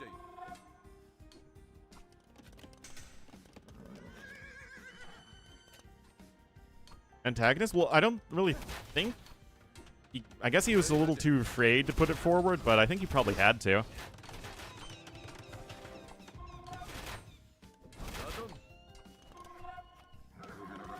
Because, yeah, Cavalier's going to be here soon. And the night numbers are certainly going to be climbing, although the food income is going to start to wane as a lot of those farms have not been reseeded. Those farms aren't even being taken. And the Trebbery has begun. Remember, Running built his castle pretty darn far forward. That's true. And, oh, this is a nice little usage of those longbowmen for sure. Oh, and he's actually going after the enemy trebuchet. Very nicely done there for Antagonist. Now, the Cavalier are running around. But yeah, this is what I was saying. Like, you can't really think about these engagements in the way you would do so in a typical game when these guys are on 120 to 140 villagers. Like, all of these dynamics are a lot different because of the low eco for both players. Anyway, here we go. Big fight. Gonna be 3 conversions. No problemo. And those are not elite longbowmen, of course, because no way you can afford elite longbowmen. It's 850 food and 850 gold. That is very expensive. Is it enough, though, here? Because those conversions were still very important. Castle survives. And Antagonist is really going to start to fall off, because, again, he's trying to take these fights away from the castle. And now I guess you can try and switch into pikemen, and is 60 bills enough for that? Maybe. It might be enough because your opponent can't have that many Cavalier.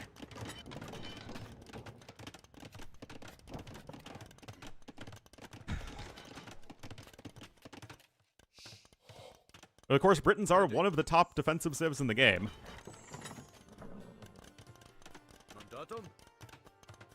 And he is even able to afford the Halb upgrade. So, eco absolutely stretched, but the eco balance seems really good here for Antagonist.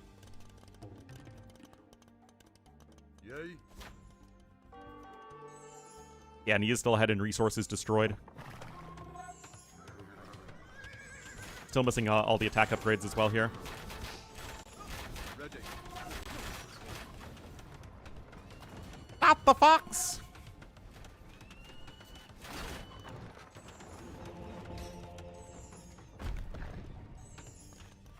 Right now, it's just more Cavalier.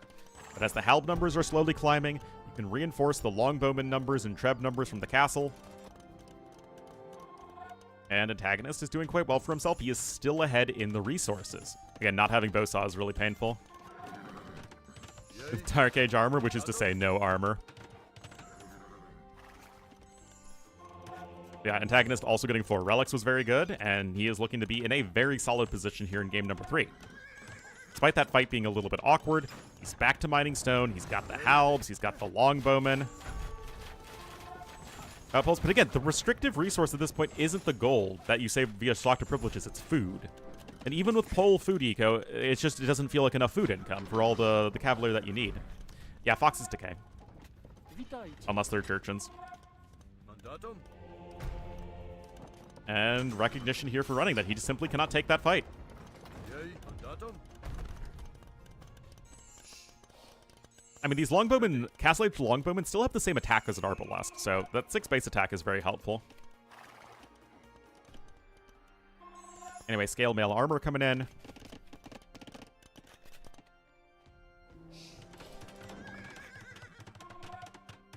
I mean, it's 43 Cavalier to 16 Halbs. That's a big difference. And okay, I think recognition here doesn't necessarily know about the castle, but now is the hour! Riders of Rohan!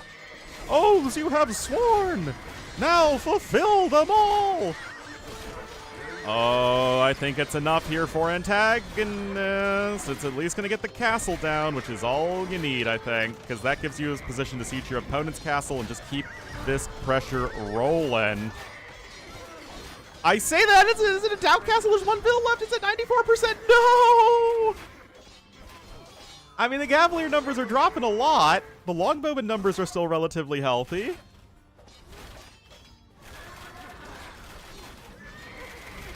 What a bizarre game.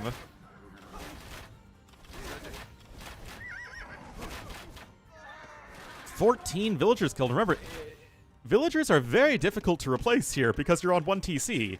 So assuming that both players are more or less keeping their 1 TC running, Antagonist is, you know, permanently going to be behind in villagers unless he can get some kills of his own.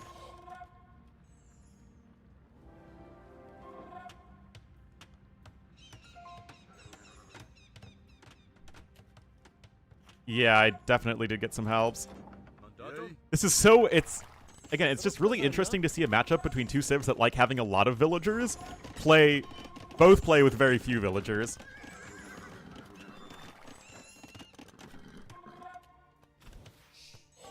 Antagonist will get that 5th relic as well. He has 1 Treb to 5. Now, note that, I mean, Running has done a great job of keeping his Trebs alive. And what you can do, you can try and go for a TC snipe. Now, remember, the TC is too far away from the edge of the walls to be sniped from the outside, so you literally have to bring your Trebs within your opponent's walls to snipe the TC. Yeah, Running is also accruing some idle TC time here. I mean, his army's very food-intensive, of course. And now we're right back up to trebbing this castle, which was never repaired. Oh, guys, it's going to be for the snip snipe. But look at this, guys. Green coming forward here with a villager. Oh, Running's trying to sneak it.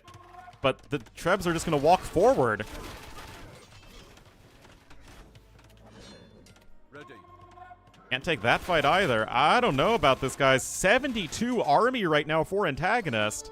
Mandatum. Yeah, the army value is higher for Running, but... Oh, yeah, Running absolutely wanted to go for the big loop around, but I just think he realized he's not able to do that, and Muster the Rohirrim! Part 2! Oh, no. I'm not too sold on this, guys. I am not too sold at all, I think. I'm pretty sure. I'm, like, pretty not sold on it. I think it's fine for Antagonist. Yeah, it's totally fine.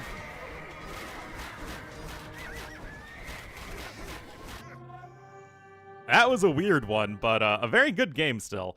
7% eco-efficiency advantage for Antagonist. He did do a much better job throughout the entire game of keeping his eco going. He also had the relics, and it was a slow push across the map, but one that did feel somewhat inevitable as the resources destroyed, heavily favoring Antagonist, and the efficiency of the Britain army was simply too much to overcome. And you just, again, there's only so much Cavalier production you can get even with Shakta privileges. It was an interesting game because those are two civs that feel like they have their obvious strengths but also weaknesses. Both of which did get exploited at times.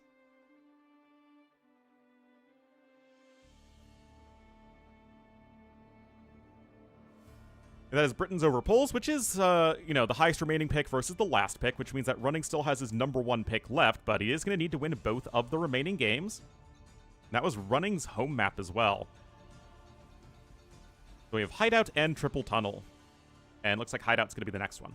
So, Khmer versus Turks or Malay, I guess. And then use the other one on Triple Tunnel, and then Bohemians on the BF-like map, I guess. I mean, again, if you're in a high eco situation, you add in skirms for sure.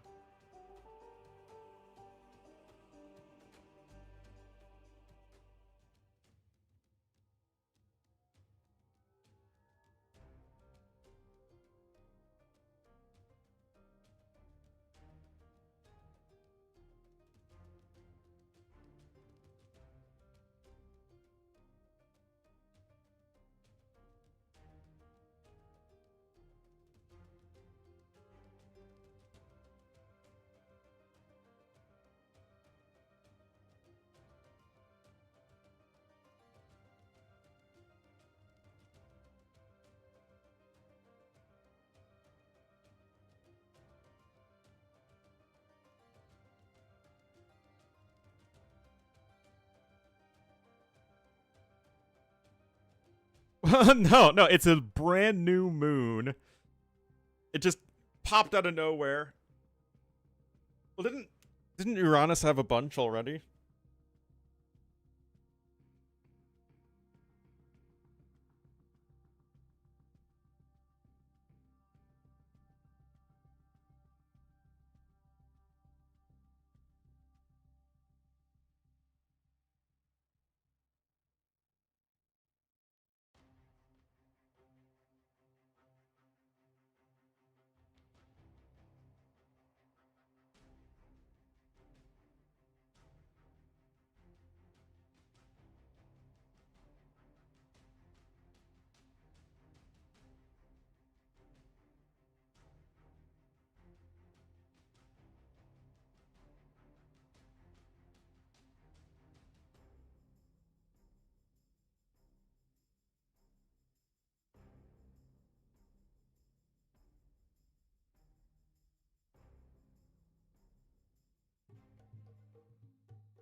All right, so good night, folder.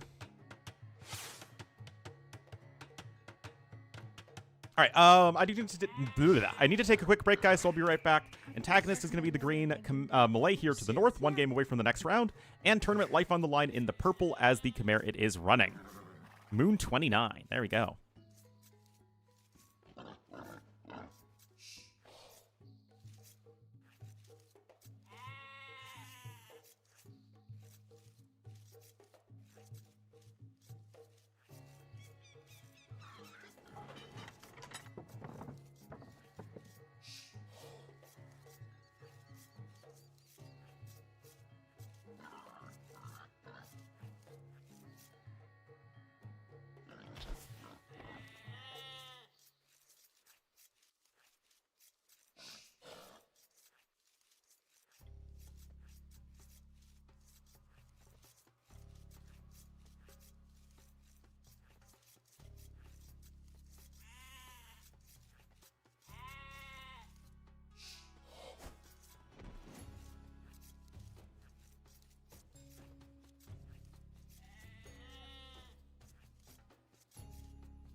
All right. What's up? Did I miss anything absolutely thrilling? Did I miss a nail-biting battle already?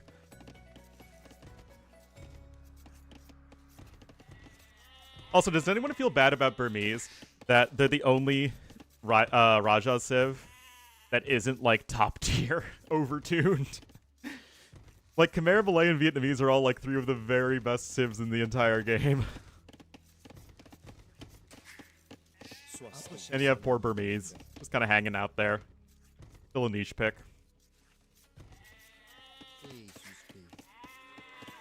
Yes, I do think that Burmese are actually a fun and balanced civ.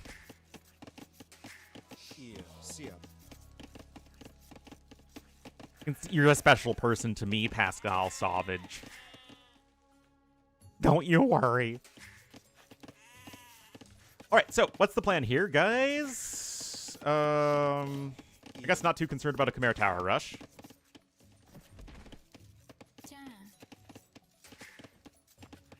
It's unfortunate because I actually generally like the design of all of the Raja's civs. I think Vietnamese are still the most confused right now, but I think both Malay and Khmer have very good designs. Just they're overtuned.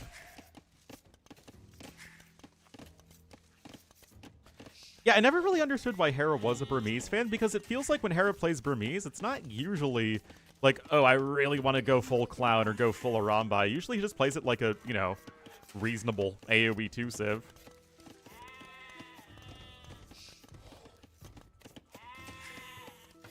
Yeah, Malay and Khmer are only a few small changes away from being in a good spot.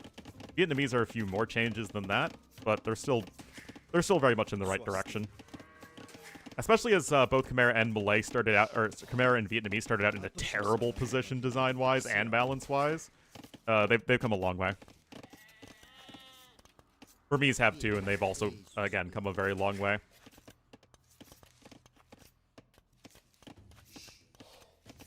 Anyway, running not going to be able to get the full-blown FC.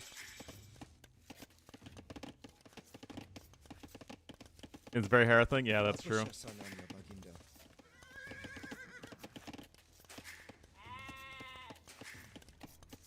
Khmer having Hussar? I think that's one thing you can do. Or my preferred solution would be to remove Husbandry for them and then boost up the Elephant speed so that their Hussars and Knights are slower, but their Elephantos are just as good. Then I think Khmer are probably fine. Because you're supposed to be like a plodding civ through the jungles of Cambodia. You're not supposed to be, you know, a Hussar spamming civ from the steppes. No, yeah, they definitely need bloodlines.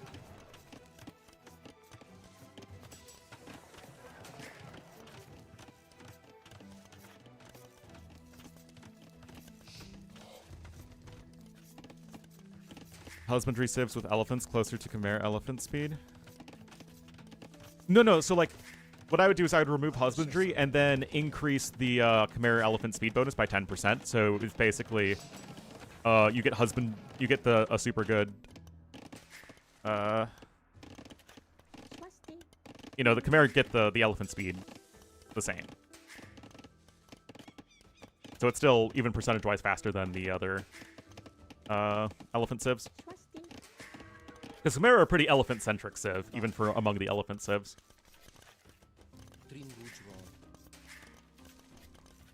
But like Malay, Burmese, and Vietnamese all have very strong non-elephant options, whereas with Khmer, it's really just elephants and scorpions. Then their knights? No, their elephants would be the same speed as they are right now.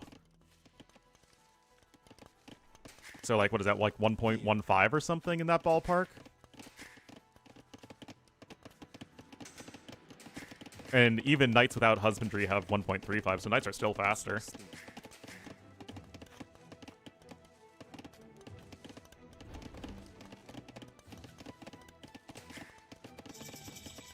No, elephants moving at the speed of knights would be hilariously broken. Anyway, running's gonna do the ballista elephant cut thing. Let's see what Antagonist's plan is. I mean, he's just kind of chilling right now. He's getting Bowsaw, and I honestly wouldn't even hate an outpost over here just so you can really see it coming. But yeah, this is going to be for the castle fast imp, you know, Treb thing. Very common on this map in sudden death settings. Second monastery coming in here as well. I mean, and it's like, it's one of the most obvious things you can do with Khmer on this map.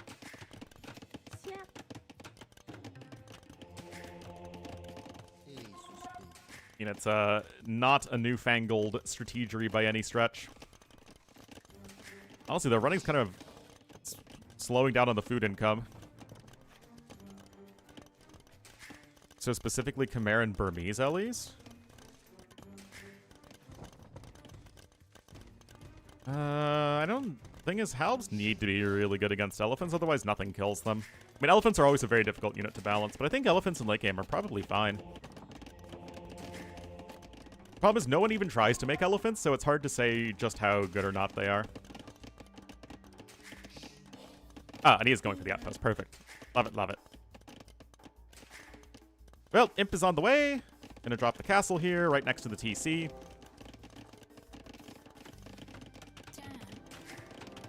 Did you factor in the extra armor for the Burmese elephants? Shouldn't they already take one more hit to kill?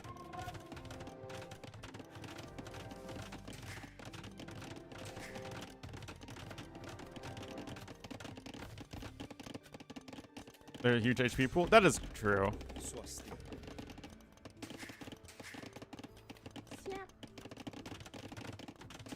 Based on HP? That sounds extremely confusing. I have no idea what Antagonist is doing. I mean, he's just kind of hanging out, man. Okay, he wants Imperial Age, but not really doing anything. I mean, his eco's nice. He's got Town Watch in, so he is going to be doing his absolute best, of course, to get as much early awareness as possible. But, I mean, the fact that Running hasn't tried to attack him yet, because the two things that Khmer do on this map are Fast Castle, Forward Stable, and Siege Workshop. And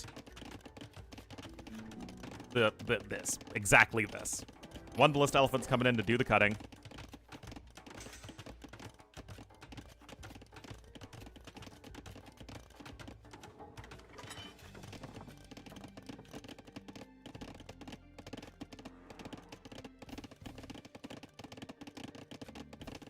Purple waiting for him. Waiting for him. Waiting for him.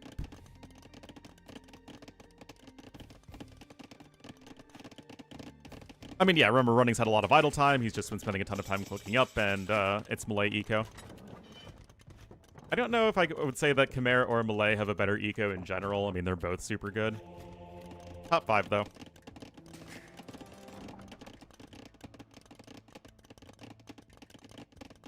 Probably goes humans, Poles, Burgundians, Malay, Khmer. Or maybe Khmer, Malay. Probably the top 5. You mean in a Ballista Elephant? Yes. Yeah, you convert them long range. And you do not need Redemption.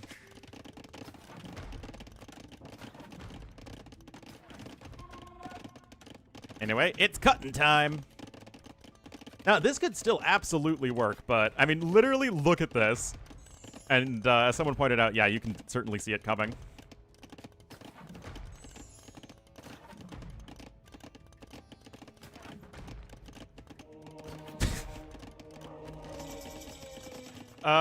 Is that close enough, guys? It could work. It also could not work. Chemistry coming in instantly. Yeah, I didn't think it was in range.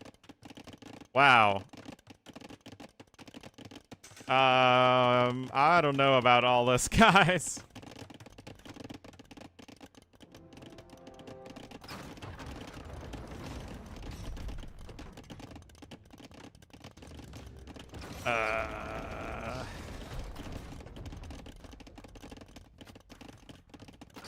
I do hate not having the workshop yet. No, I think this is fine. I think that you're just trying to get the bombard cannons out. Unless you're talking about running, in which case you already have the monks here. Guys, I really don't see this working at all here for running. I think Antagonist's defense has been very good.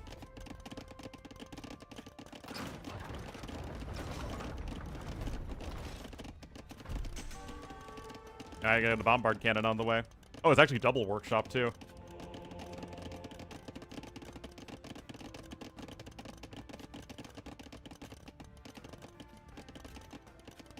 Remember, you still need to be next to the trebs, unless this ranges the TC, which I don't think it does. I'm pretty sure it doesn't.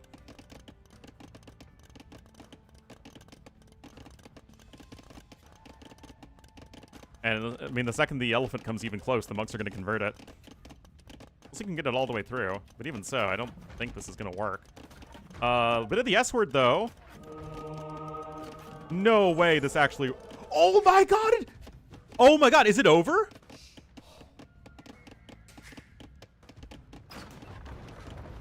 What? Okay, Vills need to repair. Obviously, they're all clumped up on top of each other. Do you get one more volley in? Oh, nope, he got it. Wow. Wow.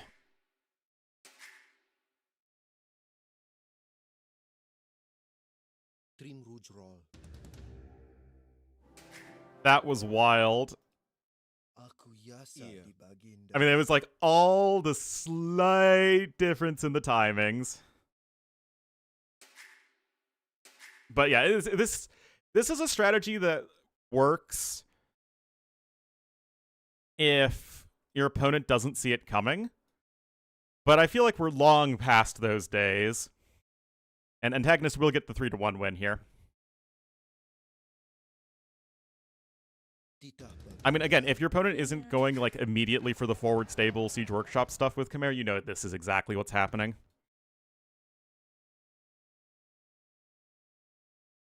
A little faster, we'll remember the initial Ballista Elephant got cut, was forced to be deleted because the monks were right there and ready and waiting. Yeah, and I think that he really should have converted the elephant sooner as well.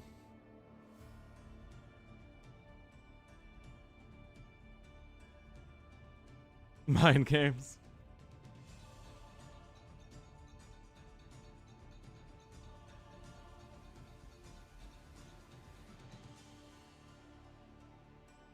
Well, guys, that is going to be it for me today. I'll go throw you over to Robo since he's still casting... Oh, no, Khmer don't get Atonement.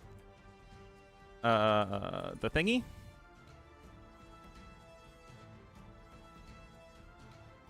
But thanks so much, guys, and I'll be back tomorrow.